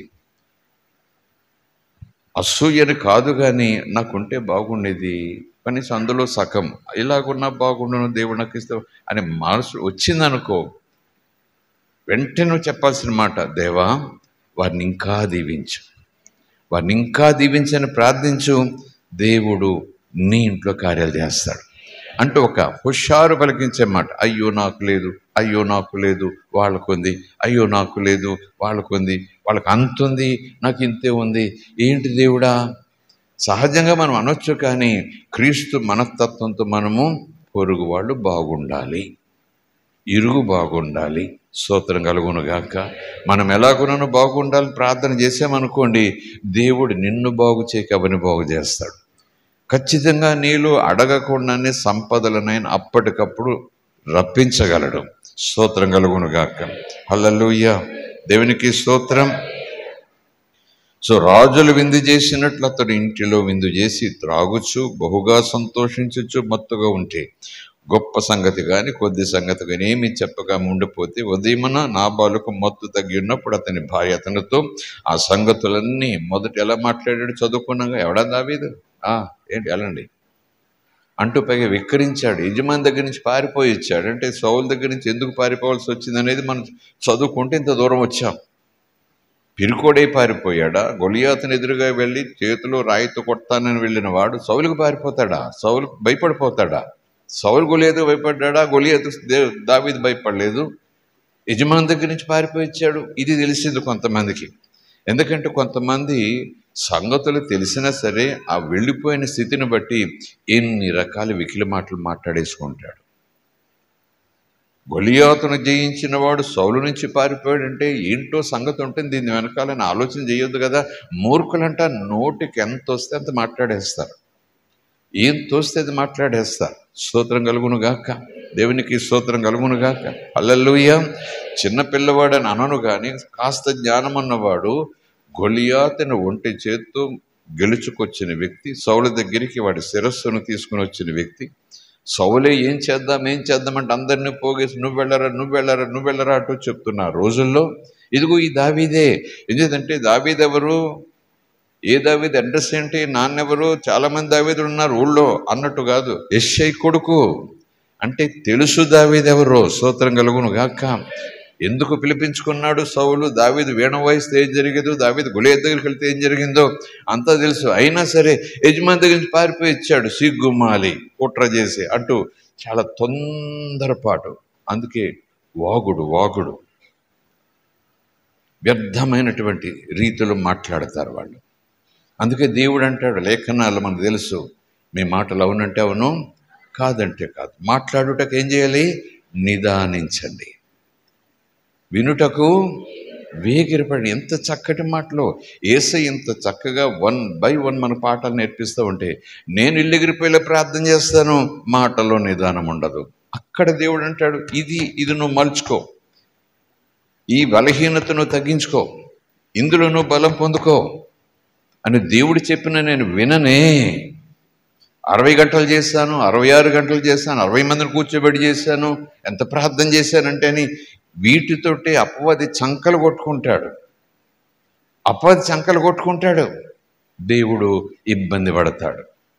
కొంతమంది ఇలాంటి భక్తి జీవితాన్ని ఉదాహరణగా పెట్టుకుని మలుచుకోవలసినవి, మార్చుకోవలసినవి, పండగలాగా మనశ్శాంతిని తెచ్చిపెట్టేవి, సన్మానం తెచ్చిపెట్టేవి, కీడును తొలగించేవి, అద్భుతమైన రీతిలో వర్ధలు చేసే స్థితికి తీసుకొచ్చేవి, అవన్నీ మనం పక్క పెట్టేస్తాం. మనం ఒకవేళ మూర్ఖత్వంతో ఉంటే ఈరోజు మనం విడిచిపెట్టాలి. స్తోత్రం కలుగును గాక. Praise the lord. హల్లెలూయా. దావీదు ఎవరో తెలుసు, దావీదు తండ్రి ఎవరో తెలుసు, ఇంకా చాలా తెలుసు. కానీ ఎంత మాట అన్నాడు? యెష్షై కుమారుడు ఎవరు? పారిపోయి దాసులు ఇప్పుడు అనేకులు ఉన్నారు. నేను సంపాదించుకొనిన అన్నపానములను నా గొర్రెల బొచ్చు కత్తిరించు వారి కొరకు నేను వధించిన పశుమాంసమును తీసి నేను బొత్తిగా ఎరుగని వానికి ఇస్తున్నా. నాకు తెలియనోడు, ముక్కు ముఖం తెలియనోడికి నేను ఇవ్వాలా? ముక్కు ముఖం తెలియనోడికి, బిచ్చగాడికి ఇవ్వటానికి కూడా నేను ఆలోచన చేస్తాను. ముక్కు ముఖం తెలియనోడికి అంటే ఎంత దూరం పోయాడు చూడండి. యెష్షై కొడుకు దావీదు ఎవరో తెలుసు, అబీగయలుకి తెలుసు భార్యకి. ఎంత మాట అన్నాడు? ముక్కు ముఖం తెలియనోడికి నేను ఇవ్వటం ఏంటి, పొండి అన్నాడు. Praise the lord, hallelujah. Anyway, తెల్లవారింది, మత్తు దిగింది, భార్య వచ్చి సంగతులన్నీ వివరించింది. వెంటనే దావీదు ఏం చేస్తాడు అనుకున్నాడో మరి ఏంటో తెలియదు, కానీ వచ్చాడు. తన దగ్గర ఉన్న సైనికులతో ఎంత కోపంతో వచ్చాడంటే, ఎలాగొచ్చాడంటే, నేను అడ్డుపడి ఉండకపోతే నీ ఆస్తి, నీ ఇల్లు అంతా కూడా నేలమట్టం అయిపోయేది. దోచుకుపోడు, నేలమట్టం చేసిపోతాడు. ఎందుకు వచ్చింది అప్పుడు లేని భయం? ఇప్పుడు ఎందుకు వచ్చింది చెప్పండి? ఆ మాట అన్నప్పుడు ఎందుకు లేదు ఈ భయం? అతనితో దావీదా? ఎవరు? ఆ కొడుక ఎవరు? అయితే ఏంటి? ముఖమొఖం తెలియనోడ దావీదు?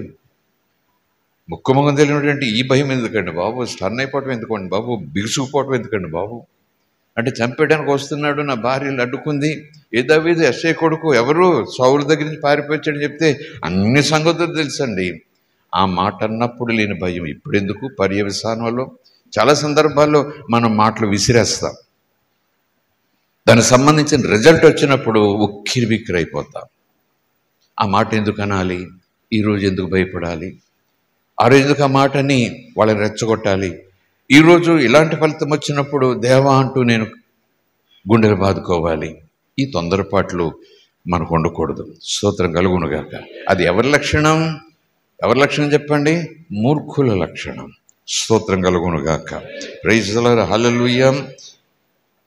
ఆ సంగతులు తెలియజెప్పగా భయం చేత అతని గుండె పగిలెను, అతడు రాతి వలె బిగుసుకుపోయిను. 10 దినములైన తర్వాత, అంటే 10 దినములు బిగుసుకుపోయి ఉన్నాడు. 10 దినములైన తర్వాత ఇక్కడ మాట వ్రాయబడింది, యెహోవా నాబాలును మొత్తగా అతడు చనిపోయాడు. దావీదు చేతిలో చావలసిన వాడు యెహోవా చేతిలో. ఇలాంటి సన్నివేశాలు, సందర్భాలు దేవుడు కావాలని పనిగట్టుకుని వ్రాయించాడంటే కేవలము అప్పుడు ఇలా జరిగింది, దావీదులాగా, అబీగయీలులాగా చరిత్రలా కాదండి. తర్వాత సంఘానికి ఏదో జ్ఞానం వాళ్ళు కలిగి ఉండాలని చెప్పటానికే. స్తోత్రం కలుగునుగాక. ఒకవేళ ఈరోజు ఈ దినాల్లో కృపాకాలంలో నేను విడువను, ఎడబాయను, శాశ్వతమైన ప్రేమ నేను చంపటానికి రాలేదు, నేను బ్రతికించడానికి వచ్చానని యేసయ్య మాట విన్న తర్వాత ఇప్పుడు మనం మూర్ఖంగా ఉన్నా పర్వాలేదు, యేసు అన్నాడు కదా నేను చంపనని, బ్రతికించడానికి. కానీ ఇప్పుడు ఆయన చంపకపోవచ్చు, చంపేవాడు ఒకడున్నాడు, వాడికి మనం చోటు ఇచ్చిన వాడమవుతాం. అందుకే కదా ప్రభు అంటాడు, వాడికి చోటు ఇవ్వకండి. అక్కడైతే యెహోవా మొత్తగానే ఉంది, లెట్ ఇట్ బి. ఇప్పుడైతే యెహోవా మొత్తగా అంటాను, మొత్తడా నేను రాలేదు, మొత్తడా నా తండ్రి నన్ను పంపలేదు అంటున్నాడు. మరి ఇప్పుడు ఎవరు చేస్తారు? కొంతమంది వ్యక్తులు దేవుడే మొత్తుతాడంటే ఓకే, లెట్ ఇట్ బి, నీ అంగీకారం అది. నేను అనుకుంటాను నా మూర్ఖత్వమే నా భవిష్యత్తును అలాగున ఆర్పేస్తుంది. అపవాదికి నా మూర్ఖత్వం ఆయువు పట్టు, అపవాదికి నా మూర్ఖత్వం దాదాపు నా గుండిచ్చినట్టే, నా మూర్ఖత్వం వాడికి నా మెడకు ఊరేసి తాడేసి వాడి చేతులు పెట్టినట్టే. చంపకేం చేస్తాడు వాడు? ఊపిరి సల్పకుండా చేయికేం చేస్తాడు వాడు? స్తోత్రం కలుగునుగాక. Praise the lord, hallelujah. దేవుని మనకి స్తోత్రం. సో ఈరోజు ఈ సామెతల గ్రంథంలో గడిచిన వారపు మాటలను మరొకసారి జ్ఞాపకం చేసుకుంటూ మరికొన్ని పాఠాలు నేర్చుకుంటూ ఇక ముగింపులోనికి మనం వస్తున్నాం. సమయం అయిపోతున్న ముగింపు కాకపోయినా మామూలుగానే ముగింపులోకి వస్తున్నాం. మూర్ఖత్వ పరిస్థితిని బట్టి సైన్స్ ఆఫ్ ఫూలిష్నెస్. ఒకడు బుద్ధిహీనుడు, పొట్టివాడు అంటే ఆకారం చూస్తే తెలిసిపోతుంది, కుంటివాడు అంటే ఆకారం చూస్తే తెలిసిపోతుంది, బహు సౌందర్యవంతుడు అంటే కొంతవరకు ఆకారం చూస్తే తెలిసిపోతుంది. కానీ ఫూల్ అంటే ఆకారం చూస్తే తెలుస్తుందా? చదువుకుంటాడు, అందంగా ఉంటాడు, 6 అడుగుల అజానుబాహుడుగా ఉంటాడు, ఆస్తి కలిగి ఉంటాడు, అందరితోనూ ఉంటాడు, అందరి మధ్యన ఉంటాడు, అందరిలాగా అన్నం తింటాడు, అందరిలాగే పడుకుంటాడు. How can we recognize? ఫూలిష్నెస్ని ఎలా పట్టుకోవాలి? ఏది ఫూలిష్నెస్? ఆ ఫూల్ ఎలాగ ఉంటాడు, ఏం జరుగుతుంది అనేది దేవుడు సామెతల గ్రంథంలో ఎక్కువ రాయించి పెట్టాడు. స్తోత్రం కలుగును గాక. ప్రైజ్ ది లార్డ్, హల్లెలూయా. అంటే ఫూల్లాగా ఉండాలన్నా ఉండకూడదన్న దేవుని ఉద్దేశం? ఉండకూడదు. నిజానికి లేఖనాలన్నీ దేవుడు చెప్తుంటే, ఈ లేఖనాలన్నీ కూడా మనం చదువుతుంటే పాత నిబంధనకు క్రొత్త నిబంధనకు మధ్యకాలం కాకపోయినా ప్రసంగి గ్రంథం ఆ 12వ అధ్యాయం చివరి వచనం దగ్గరకు వచ్చి చూస్తే చివరికి ఈ సంగతులన్నీ వినగా పరిశీలించగా ఏం తేలిందయ్యా, ఇంతకీ రిజల్ట్ ఏంటి, ఏం చెప్పాలనుకుంటున్నాడు దేవుడు, అసలు ఏం మనం అందులో సారం అంటే యెహోవా పట్ల భయభక్తులు కలిగి ఉండుటయే. స్తోత్రం కలుగును గాక. ప్రైజ్ ది లార్డ్, హల్లెలూయా. చివరికి ఏం చెప్పాలనుకున్నారు ప్రభు? మూర్ఖుడు దేవుని మాట లెక్క చేయడు. దేవుడు లేడంటాడు, ఉంటే నాకెందుకంటాడు, ఒకవేళ ఉంటే నేను చెప్పినట్టు దేవుడు నాకు చేయాలంటాడు, ఇంత చేసి అంత చేశాను దేవుడు దాన్ని అంగీకరించాలంటాడు, దేవుడు అవును అంటే కాదంటాడు, దేవుడు కాదు అంటే అవును అంటాడు, భక్తి మాత్రం గొప్ప చేస్తాడు. వీళ్ళందరూ కూడా మూర్ఖత్వంలో స్థాయిలు అన్నమాట. అదే కదా ప్రారంభ దినాల్లో మనం నేర్చుకున్నాం. అటువంటి వారిగా మనం ఉండకూడదని దేవుని ఆశ. సో త్వరగా కొన్ని మాటలు దేవుని చిత్తమైతే రిఫరెన్స్లు కూడా చూడటానికి ప్రయత్నించేద్దాం. సంతోషంగా దేవుడు చెప్తున్న మాటలు శ్రద్ధగా వింటున్న మీరు నేను చేతులెత్తి దేవుని స్తోత్రం చెబుదాం. హల్లెలూయా, ప్రైజ్ ది లార్డ్, హల్లెలూయా. దేవుని నామానికి స్తోత్రం. నిజానికి ఈ సూచనలు సైన్స్ ఆఫ్ ఫూలిష్నెస్, ఫూల్ అని ఎవరిని అనొచ్చు అని ప్రభు ముందే చెప్పారు. ఆ కన్యకుల విషయంలో ఫూల్ అని ఎవరిని అనొచ్చు, అందరూ వస్త్రం ధరించారు, అందరూ కాకడాలు ఉన్నాయి, అందరూ నునుబుడ్లు ఉన్నాయి, అందరూ కూడా ఆయన కోసం ఎదురు చూస్తామంటున్నారు. Who is fool? ఎదురు కట్టుకున్నారు. Who is fool? యేసుప్రభు 2 ఉదాహరణలతో చెప్పేశాడు who is fool and who is not a fool. యేసుప్రభు ప్రత్యేకంగా ఉపమానాలతో చెప్పాడంటే ఆ ఫూలిష్నెస్ విషయంలో మనం చాలా మెలకుగా ఉండాలి. యేసుప్రభు చాలా చెప్తాడు. నాకెక్కడ కుదురుద్ది అనే తీరు విశ్వాసంలో ఉందంటే నువ్వు రక్షించబడ్డావా అనేది ప్రశ్న. దేవుని మీదకి వెళ్ళి ఒక్కసారి చూడు, అర్థమొక్కసారి చూడు, నువ్వు రక్షించబడ్డావా? యేసుకే చాలా చెప్తాడు ఫూల్ కాదని. నాకెలా కుదురుతుంది అంటున్నావంటే నీ రక్షణ ప్రశ్నార్థకం. అసలు నువ్వు రక్షించబడ్డావా అనేది, నీ రక్షణ అనుభవం వాక్యానుసారమైనదేనా, నీ రక్షణ అనుభవం దేవుని ఆదేశానుసారమైనదేనా, లేకపోతే లోకరీతి హడావిడి ఏదో జరగాలి, ఏదో రావాలి, ఏదో ఇవ్వాలి, ఏదో పైకి రావాలని పొడుంగను మరుగు లేచినట్టు, నీళ్లలో మనకు లేచినట్టు, పుణ్యస్నానం చేసినట్టు నోవే.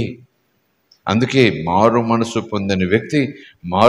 పొందిన వ్యక్తిలాగానే లక్షణాలన్నీ సంపాదించుకుంటాడు, ఆ గుణశీలాలు సంపాదించుకుంటాడు, ఆ వ్యక్తిత్వాన్ని సంపాదించుకుంటాడు, సాధన చేస్తాడు. స్తోత్రం కలుగును గాక. హల్లెలూయా. కొన్ని అమ్మ కడుపులో ఉండగానే వంట పడతాయేమో, అమ్మ కడుపు బయటకు వచ్చిన తర్వాత వయసును బట్టి కొన్ని వంట పడతాయేమో, కానీ వయసు వచ్చే కొలది కొన్ని సాధన చేసి మనం సంపాదించుకుంటాం. సాధన చేసి ఆ రీతి నడవడికను మనం అలవర్చుకుంటాం. సాధన చేయకుండా ఏమీ జరగదు మనకి. Practice makes a man perfect అంటే పరిశుద్ధ గ్రంథంలో నా తండ్రి పరిపూర్ణుడు గనక ఆ పెర్ఫెక్ట్నెస్ అలా ఉంచండి. కానీ లోకరీతిగా ఇంగ్లీష్లో ప్రోవెర్బ్ను మనం విద్యాపరంగా చూస్తే practice makes a man perfect. అభ్యాసం చేసిన వాడు ఎప్పటికప్పుడు పదునితే అందరికన్నా బాగుంటాడు. అభ్యాసం చేయని వాడు సోమరి.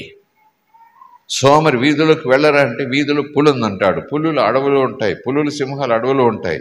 వీధిలోకి వెళ్ళరా కొంచెం పంచాకు పెట్టంటే అమ్మో పులి ఉంది, సింహం ఉందంటాడు. వాక్యంలో ఉంది అక్కడ.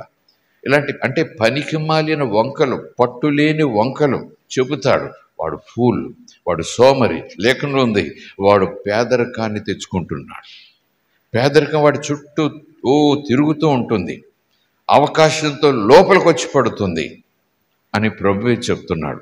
దేవుని పిల్లలు ఎప్పుడు చురుగ్గా ఉండాలి, కాలం ఎరిగిన వారిగా ఉండాలి, మెలకుగా ఉండాలి. శక్తి చాలకపోయినా శక్తికి మించి ఏదో చేయాలని అడుగులు ముందుకు వేస్తే శక్తినిచ్చే దేవుడు అంచెలంచెలుగా ఎదిగిస్తాడు. స్తోత్రం కలుగునుగాక. సో సైన్స్ ఆఫ్ ఫూలిష్నెస్ గుర్తులేంటి త్వరగానే చూద్దాం, ఒక పావు గంటలో. స్తోత్రం కలుగునుగాక. రిఫరెన్స్లు అవకాశం ఉంటే కూడా చెప్తాను, చదివేవారు కూడా చదవచ్చు. ఎక్కువగా ఉన్నాయి, చాలా ఉంటాయి, కొన్ని మాత్రం సమకూర్చాను. దేవుడు ఏదో రాత్రి కల్లో బయలుపరిచాడు రాసుకున్నానని గొప్ప మాటలు చెప్పను, కానీ లేఖనాలు ఉన్నవి ఒక క్రమంలో మనం చెప్పటం ప్రారంభించుకుంటున్నాం. సైన్స్ ఆఫ్ ఫూలిష్నెస్ మొదట్లోనే చెప్పుకున్నాం కదా, దేవుడు లేడని వాదిస్తాడు అనేది ఏ మాత్రం సందేహం లేదు. మరొకటి,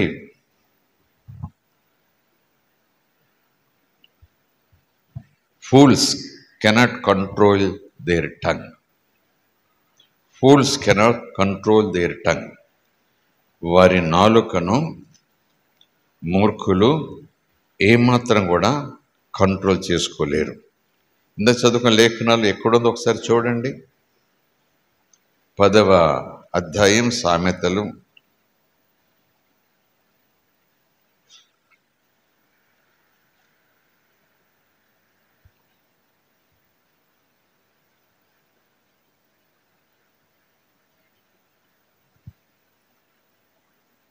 వదరుబోతు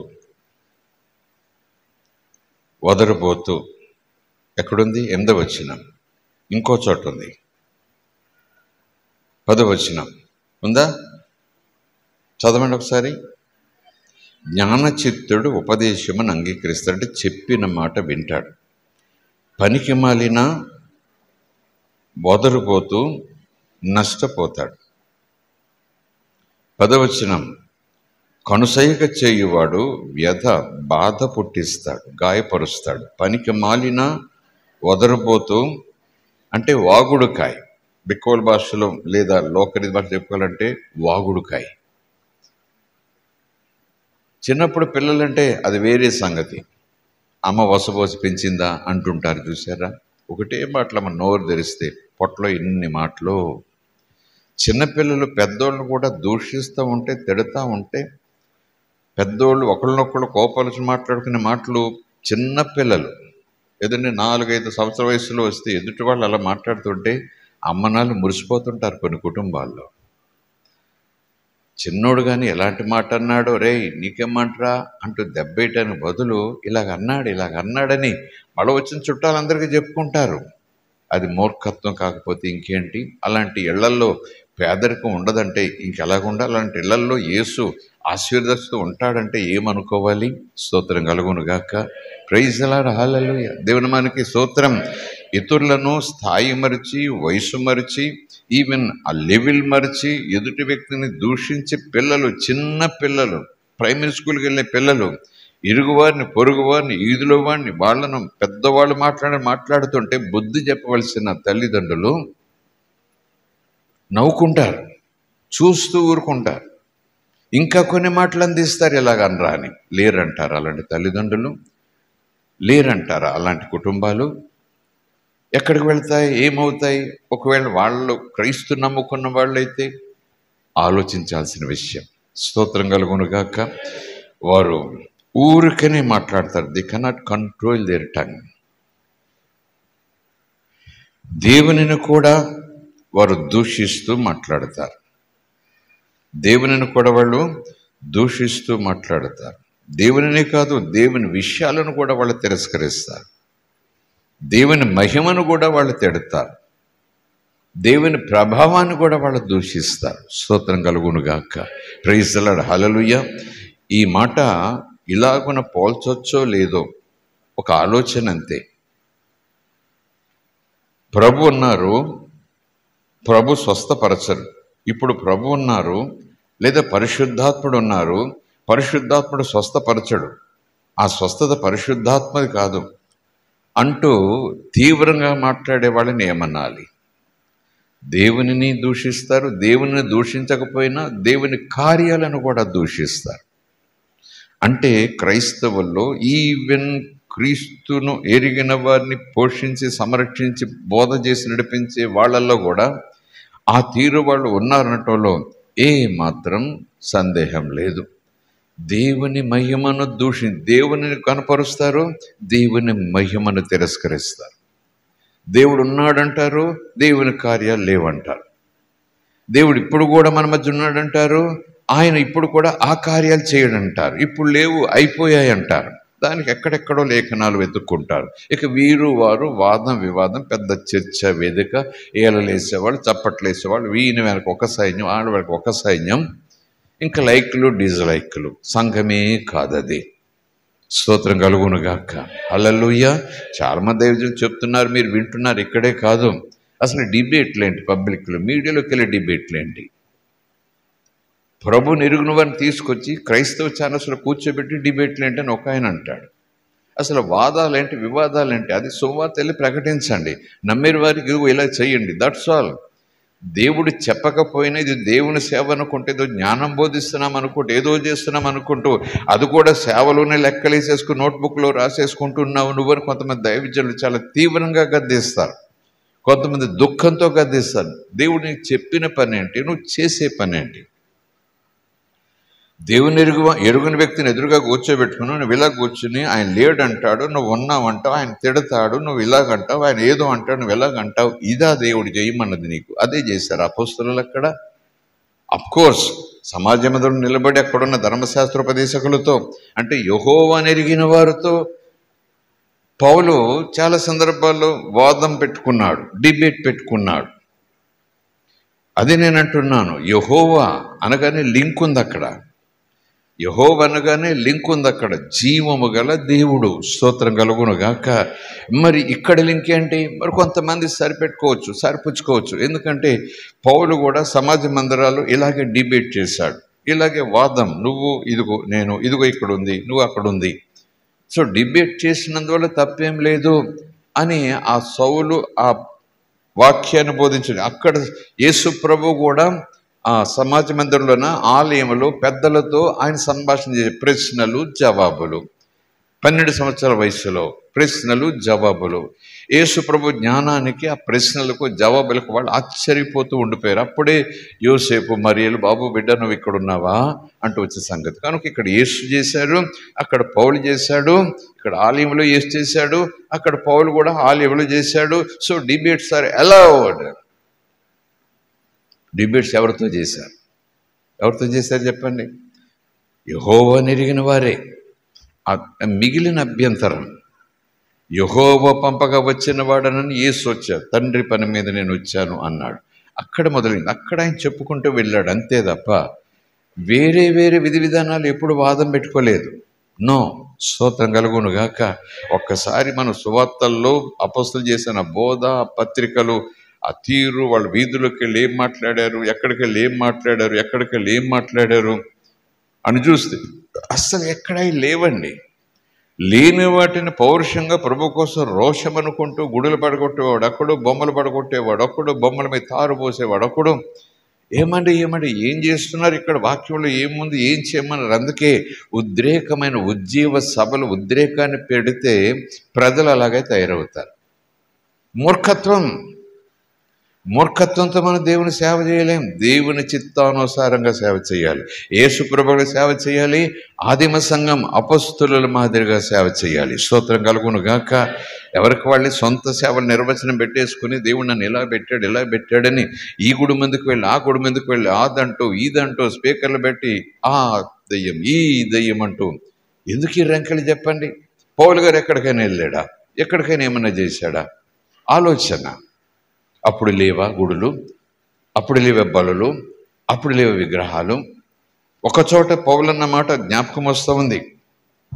అక్కడున్న ప్రజలతో పౌలన్న మాట, తెలియని దేవుడు అని పేరు ఉందట ఆ గుడి పైన. అక్కడ తెలియని దేవుడు, మేము ఎరుగని దేవుడు, మాకు తెలియని ఎవరు అని పేరు ఉందట అక్కడ, రోమా, గ్రీకు ఆ స్థలాలు. మేము ఎరిగిన దేవునిని ఆరాధిస్తున్నాం, మీరు ఆరాధించేవారెవరో మీకు తెలియదు. అయ్యో మరేంటి, మేము ఎరిగిన దేవుణ్ణి ఆరాధిస్తున్నాం, తెలుసుకోవాలనుందా? అంతే. స్తోత్రం కలుగునుగాక. Praise the lord. హల్లెలూయా. అంత నేను అనుకుంటాను. నిజానికి వాళ్ళు మనల్ని రెచ్చగొట్టడం కాదు, మనమే వాళ్ళని రెచ్చగొట్టాం మూర్ఖంగా. లేఖనాలు పక్కకు పెట్టి, యేసు ప్రభు విధి విధానాలు పక్కబెట్టి, ఆయన మనస్సు ఉండదు, ఆయన సంభాషణ ఉండదు, ఆయన తత్వం ఉండదు, ఆయన మనస్తత్వం ఉండదు, ఆయన దీర్ఘశాంతం ఉండదు, ఆయన ఓపిక ఉండదు, ఆయన సహనం ఉండదు. యేసును మించి సేవ చేసేవారు లేచిపోతున్నారు ఈ దినాల్లో. యూత్లో ఎక్కువ ఉన్నారు ఇలాంటి హడావిడి చేసేవాళ్ళు. చాలా హడావిడి. సంఘ సంస్కర్తలు, సమాజ సంస్కర్తలు. యేసులంటే మనసు ఉండదు, పక్కోడిని తిడతాడు, పక్కోడిని దూషిస్తాడు, పక్క సేవకుడిని అవమానపరుస్తాడు. ఓర్పు ఉండదు, సహనం ఉండదు. ఇక వాడు వెనకాల సైన్యాలు. గమనించండి యవ్వనస్తులు, వాక్యం బాగా చదవండి, యేసుని దృష్టిలో పెట్టుకుని చదవండి, అపొస్తలుని దృష్టిలో పెట్టుకుని చదవండి. సేవ అంటే ఏంటో చదవండి. లోకం పోతుంది కదా అని లోకంలోకి పోవద్దు. మనం పరలోక సంబంధులు అని చెప్పుకుంటూ క్రైస్తవ లోకం పోతా ఉంది ఒక లైన్లో. జాగ్రత్త జాగ్రత్త. క్రైస్తవ లోకం పోయినట్టుగా పోవటం కాదు, క్రీస్తు వెనకాల మనం వెళ్ళాలి. స్తోత్రం కలుగునుగాక. క్రీస్తు వెనకాల వెళ్ళాలి. అందుకే చాలా ఉద్రేకాలు. యవ్వనస్తులు తప్పక తొట్టిల్లుతారు, తొందరపాటు ఎక్కువ, ఫాలోయింగ్, వెంటనే పరుగులు పెడతారు, వెనకాల పరుగులు పెడతారు, అదే సత్యం అనుకుంటారు. కానీ వాళ్ళ వైఖరి గురించి ఏం తెలియదు, వాళ్ళ దీర్ఘశాంతం తెలియదు, వాళ్ళ సహనం తెలియదు, వాళ్ళ సాక్ష్యం తెలియదు, ఏమీ తెలియదు.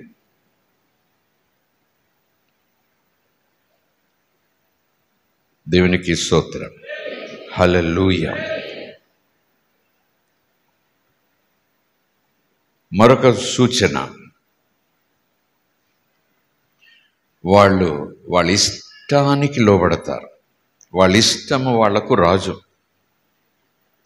అన్కంట్రోలబుల్ ప్యాషన్స్ అన్నమాట. అన్కంట్రోలబుల్ ఇష్టాలు, అన్కంట్రోలబుల్ ఆశలు, కోరికలు, వాటికి లోబడిపోతారు, వాటి స్వాధీనంలో ఉంటారు. సామెతల గ్రంథం 29:11 చూడండి. తర్వాత ఫూలిష్నెస్ అంటే ఎలా గుర్తుపెట్టాలి? సామెతల గ్రంథం 26:12-15.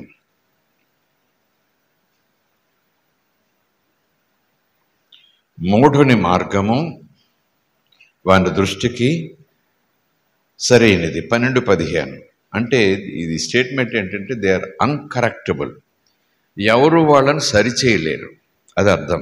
అన్కరెక్టబుల్, వాళ్ళని ఎవరు కూడా చక్కదిద్దలేరు, వాళ్ళని ఎవరు కూడా సరిచేయలేరు, వాళ్ళని ఎవరు కూడా సరైన మార్గంలో నడిపించలేరు. దే ఆర్ అన్కరెక్టబుల్, వంగరు వాళ్ళు. 12-15 మూఢుని మార్గము వాడి దృష్టికి ఎప్పుడూ సరైందే. జ్ఞానము కలవాడు ఆలోచనను అంగీకరిస్తాడు. స్తోత్రం కలుగునుగాక. Praise the lord. హల్లెలూయా. మరొక రిఫరెన్స్ చెప్పాను కదా, 26:12 అనుకుంటాను చూడండి. దాదాపు ఈ భావం వచ్చే మాటలు చాలా ఉంటాయి.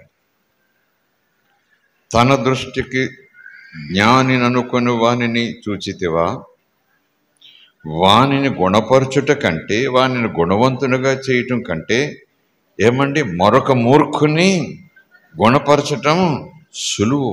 ఇది ఇంకా అద్భుతమైన వచనం అనుకుంటాను. తన దృష్టికి జ్ఞానిని అనుకునేవాడు అంటే స్వనీతిలో కూడా వస్తుంది. నేనే జ్ఞానిని, నాకంతా తెలుసు. లేఖనం ఒప్పుకోదు. లేఖనాలు 1 కాదు, 2 కాదు, 3 కాదు, 4 కూడా ఒప్పుకోవు. ఇదిగో లేఖనం ఎలాగుంది, ఇదిగో లేఖనం ఎలాగుంది, ఇదిగో లేఖనం ఎలాగుంది, ఇలా కదా, ఇలా కదా, ఇలా కదండి. తూచి లోకంలో మూర్ఖత్వం, వాడిని ఎవరు కూడా సరిచేయలేరు. ప్రభు అంటున్నాడు, మీరు అలా ఉండకూడదు. లేఖనం మిమ్మల్ని సరిచేయగలగాలి. లేఖనం అంటే ఎవరు? ఆది యందు వాక్యం ఉండెను, వాక్యం దేవుని యొద్ద ఉండెను, వాక్యమే దేవుడేను. వాక్యమే నన్ను సరిచేయకపోతే, ఆ వాక్యానికి నేను లోబడకపోతే, ఆ వాక్యం నన్ను సరిచేయటానికి ప్రయత్నం చేస్తూ సరిచేసుకో బాబు అని నాతో మాట్లాడుతుంటే నేను చేయను, అలా ఉండను అంటే దేవుడే నాతో మాట్లాడుతుంటే అని అర్థం. దేవుడే అలా ప్రత్యక్షమై పొగలా దిగొచ్చి అలా నా ఎదురుగా వచ్చి అప్పుడు నాకు బోధ చేస్తే అప్పుడు రెడీ అవుతాను అనే మహాభక్తులు కొంతమంది ఉంటారండి. దేవుడు దిగిరాక ముందు దేవుడే లేఖనాలను మన ముందు ఉంచాడు. నా లేఖనం ఎదురుగా నువ్వు ఉంటే నేను నీ ఎదురుగా ఉన్నట్టే. స్తోత్రం కలుగునుగాక. దేవునామానికి స్తోత్రం కలుగునుగాక. తండ్రి యేసుకు ఎప్పుడు కనపడుతూ ఉండేవాడా? యేసు దగ్గర రోజు ఉదయం మధ్యాహ్నం సాయంకాలం వస్తుండేవాడా? యేసు కొండ మీదకి వెళ్ళిపోయి తండ్రి కూడా మిఖాయేలు గాబ్రియలు అక్కడక్కడ కాపలా పెట్టేసి అలాగే వేసి పక్కకు వచ్చేసి పక్కన కూర్చుని ఒళ్ళో పడుకోబెట్టుకుని నా యేసు నా కుమారుడు అంటూ బోధ చేసేవాడా? ఏమో అప్పటికింకా యేసు మరణించలేదు, పాపక్షమాపణ రాలేదు, మరణపు ముళ్ళను విరవలేదు, సమాధి తిరిగి లేవలేదు. ఇప్పుడైతే యేసు రక్తం చేత కడబడ్డాం కనుక మనం దేవుని పిల్లలం కనుక ఆయన కూడా తండ్రిలాగా వస్తాడు, ఒళ్ళో పడుకోబెట్టుకుంటాడు, ఎన్ని మాటలు నేర్పిస్తాడు, చేయబట్టి రాయిస్తాడు. ఇన్ని అనుభవాలు కలిగినటువంటి వ్యక్తుల పుస్తకాలు విరివిగా ముడైపోతాయి. అది చదివిన వారి జీవితాల్లో మార్పు ఉండదు, అది వ్రాసిన వాడి జీవితంలో చాలా చోట్ల చాలా సందర్భాల్లో ఓడిపోయి ఉంటాడు. యేసు ప్రభు తండ్రి నాకు కనబడాలి, తండ్రి నా ఎదురుగా రావాలి, తండ్రి నా ఎదురుగా వచ్చి చెప్పేదే నేను మాట్లాడతాను, లేకపోతే నేను మాట్లాడను. తండ్రి చెప్పాడు, తండ్రి మాట నా మాటగా చెప్తున్నాడు, ఇది నా మాట కాదని అన్నాడు. కానీ ఎక్కడ చూసినా లేఖనాలనే తీసుకొచ్చాడు. స్తోత్రం కలుగునుగాక. తండ్రి మాట తప్ప, తండ్రి మాట కోసం, తండ్రి మాటే నాకు ఇష్టం, తండ్రి మాట తప్ప మరొక మాట పలకను, తండ్రి చిత్తమే నాకు ఇష్టం, తండ్రి చిత్తం చేయటానికి నేను వచ్చాను, నా ఇష్టం కాదు తండ్రి నీ ఇష్టమే. స్తోత్రం కలుగునుగాక. అంటే యేసు ప్రభు వాక్యానికి ఇచ్చిన విలువ, వాక్యానికి ఇచ్చినటువంటి ఘనత, వాక్యానికి ఆయన సింహాసనం వేసిన స్థితి చూస్తే ఈరోజు యేసు ప్రభు ఎదురుగా వచ్చి, దేవుడు ఎదురుగా వచ్చి మాట్లాడినా నేను కూడా యేసుతో బేరం పెట్టే స్థాయిలో నేను ఉంటాను. అందు కూడా శరీర సంబంధమైన వాటి కోసం, లోక సంబంధమైన వాటి కోసం, తుచ్చమైన వాటి కోసం యేసు ప్రభు దగ్గర బేరాలు పెట్టి బ్రతిమలాడే పరిస్థితి వస్తూ ఉంది. మహాగనులం, ప్రార్థనా పొర్లం, 24 గంటలు ప్రార్థనలు ఉంటాం. యేసు ప్రభు ఎదురుగా వచ్చినా సరే ఒక వచనం చూపించి ఇలాగుంటున్నాం, ఇలాగ ఉండకూడదు అంటే దాన్ని ఏమీ పట్టించుకోండి, ఇది కావాలి, ఇది కావాలి, ఇది కావాలి, ఇది కావాలి, ఏమైపోవాలి యేసు ప్రభు. స్తోత్రం కలుగునుగాక. Praise the lord. హల్లెలూయా. విశ్వాసం అంటేనే విధేయత. విధేయత లేనిది విశ్వాసమే కాదు. చెప్పిన మాట చొప్పున చేయకపోతే విశ్వాసం ఎలాగవుతుంది? దెయ్యాలు దండం పెడుతున్నాయి, 2 చేతులు జోడించలేదు కానీ కాళ్ళ మీద పడుతున్నాయి దెయ్యాలు కూడా. నేను కాళ్ళ మీద పడుతున్నాను యేసు అంటూ, దెయ్యాలు కాళ్ళ మీద పడుతున్నాయి యేసు అంటూ, నేను యేసు అంటున్నాను, దావీదు కుమారుడు అంటున్నాను, సర్వోన్నతుని దేవుని కుమారుడని ఇంకో మాట దెయ్యాలు అంటున్నాయి. అవి రక్షించబడినట్ట? అందుకే యాకోబు చాలా దూరం పోతాడు. నోటితో యేసు అన్నాను, అయిపోయింది, నాకు పరలోకం వచ్చేసింది, దెయ్యాలు అంటున్నాయి అంటాడా మహాభక్తుడు, అపొస్తలుడు. స్తోత్రం కలుగును గాక. కనుకని యేసుని నమ్మిన వారిగా ఉండాలి. దెయ్యాలు నమ్మాయి, నేను నమ్మాను. దెయ్యాలు యేసు అంటున్నాయి, నేను అంటున్నాను. దెయ్యాలు కాళ్ళ మీద పడుతున్నాయి, నేను కాళ్ళ మీద. దెయ్యాలు పర్మిషన్ అడుగుతున్నాయి, నేను పర్మిషన్ అడుగుతున్నాను. ఏంటి ఇంకా డిఫరెన్స్ నీకు దెయ్యానికి అంటాడు ఒక దైవజనుడు. ఏదో నీలో ఏదో ప్రత్యేకత ఉండాలి దేవుని బిడ్డగా. స్తోత్రం కలుగునుగాక. Praise the lord. హల్లెలూయా. దేవుని మనకి స్తోత్రం. చివరి ఒక మాట, చాలా అంశాలు ఉన్నాయి కానీ మరొక మాట, సామెతల గ్రంథం 14:15.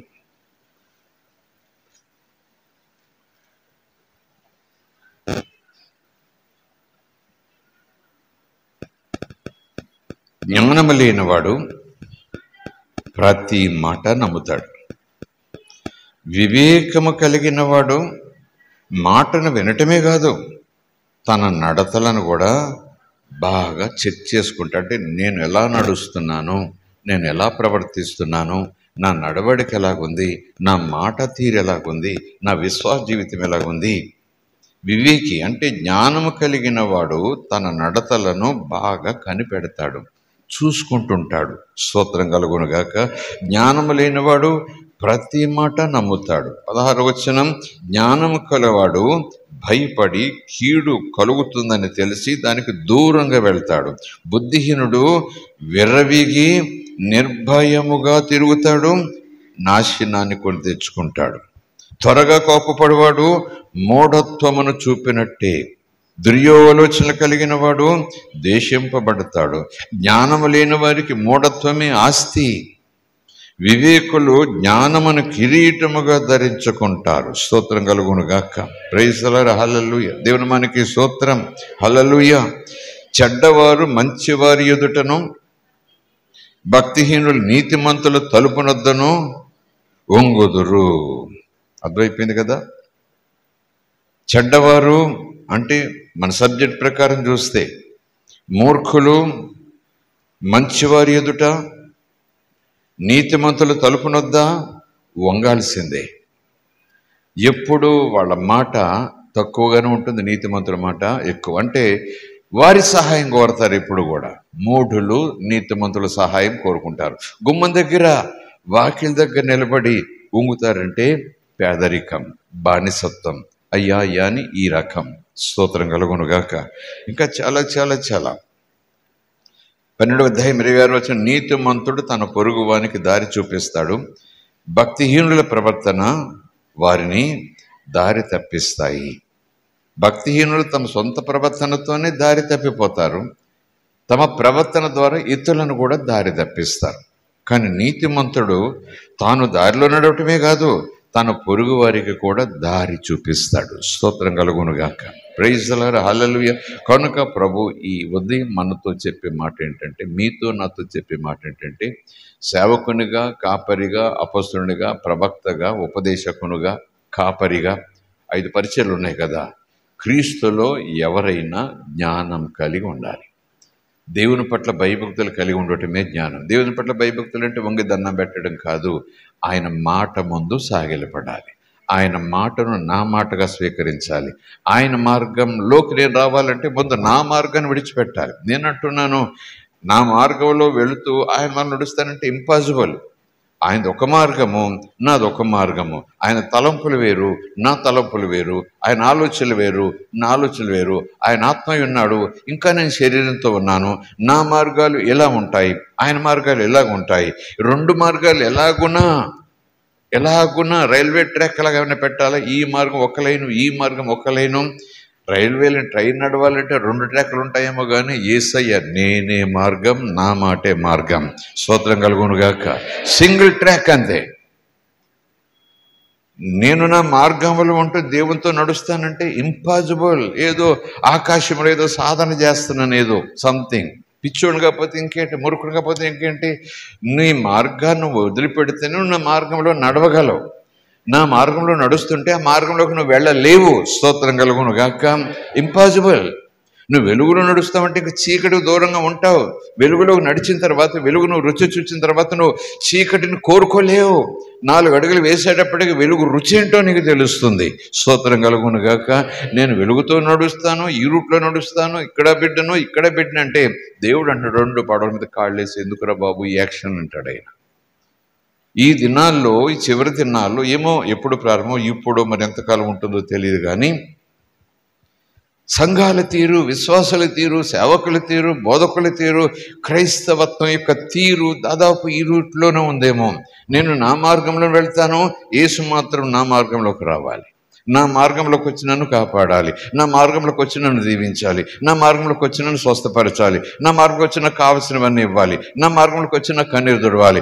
నేను మాత్రం ఆయన మార్గంలోనికి రాను. ఆయన నాకు దేవుడు అంటాను కానీ ఆయన మార్గం నాకు అస్సలు కిట్టదమ్మా అన్నట్టుగా ఉంటారు కొంతమంది విశ్వాసులు. నేనంటున్నాను, విశ్వాసాన్ని నేనంటున్నానేమో, విశ్వాసాన్ని నువ్వు అనుకుంటున్నావేమో కానీ విశ్వాసం అలాగ ఉండడు. యేసయ్య మార్గాల్లోకి వచ్చేస్తాడు. స్తోత్రం కలుగును గాక. యేసును నమ్మిన వారు యేసు మాటను నమ్ముతారు. యేసు మాట నమ్మిన వారు యేసు మార్గంలో నిలిచి వేగంగా నడవకపోయినా అడుగు తీసి అడుగు వేస్తూ ఆ మార్గంలోనే వెళ్తారు. స్తోత్రం కలుగును గాక. మూడులో నేను ఏ మార్గంలో వెళ్ళినా దేవుడు నాకు తోడుంటాడు అనుకుంటారు, ఏ మార్గంలో వెళ్ళినా దేవుడు కాపాడుతాడు అనుకుంటారు, ఏ మార్గంలో వెళ్ళి సరే దేవుడు నా స్వస్థపరుస్తాడు అనుకుంటారు, ఏ మార్గంలో వెళ్ళి సరే యేసుడా ఎదురుగా వచ్చి పూలదండేస్తాడు అనుకుంటున్నారు.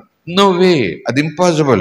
ఎందుకంటే యేసుని నమ్మిన వాడు యేసు మార్గంలో ఉంటాడని యేసు ప్రభు చెప్పాడు. నేనే మార్గం రా బాబు, నా మాటే మార్గం రా బాబు, నన్ను నమ్మినవాడు నా మార్గంలో ఉంటాడని యేసు ప్రభు చెప్తే, యేసు నమ్ముకున్నానని మరొక మార్గంలో యేసు కాపాడుతాడంటే కొత్త బైబిల్ రాసుకోవాలి, నేను క్రొత్త వచనాలు రాసుకోవాలి, నేను పాత వచనాలన్నీ తీసేసుకోవాలి, నేను పౌలు ప్రసాద్ గారు రాసిన బైబిల్ అని కొత్త బైబిల్ ముద్రించుకోవాలి. నేను ఈ సన్నాడు నేనే మార్గం, నా మాటే మార్గం, నా ద్వారా తప్ప తండ్రి దగ్గరికి ఎవడు వెళ్ళలేడు. ప్రైజ్ ది లార్డ్, హల్లెలూయా. నేనే అంటే యేసు నువ్వే దేవుడు అన్నాడు. మళ్ళీ ఆయన ఏమన్నాడు? ఆయన నా ద్వారా అన్నాడు. నా ద్వారా అంటే ప్రయాణం, యాత్ర, జీవితాన్ని కొనసాగించడం ఉంది అక్కడ. ఈ మార్గం ఇరుకు, ఈ మార్గం విశాలం, ఈ మార్గం పోయేకొలది విశాలం, ఈ మార్గం పోయేకొలది మరణం. అందరూ కూడా విశాలమైన మార్గాన్ని కోరుకుంటున్నారు. ఈ మార్గం కోరుకునే వారు చాలా తక్కువ మంది. నేను చెప్తున్నాను, ఇరుకు మార్గం కోరుకోండి, మీరు బాగుంటారు. స్తోత్రం కలుగును గాక. Praise the lord. హల్లెలూయా.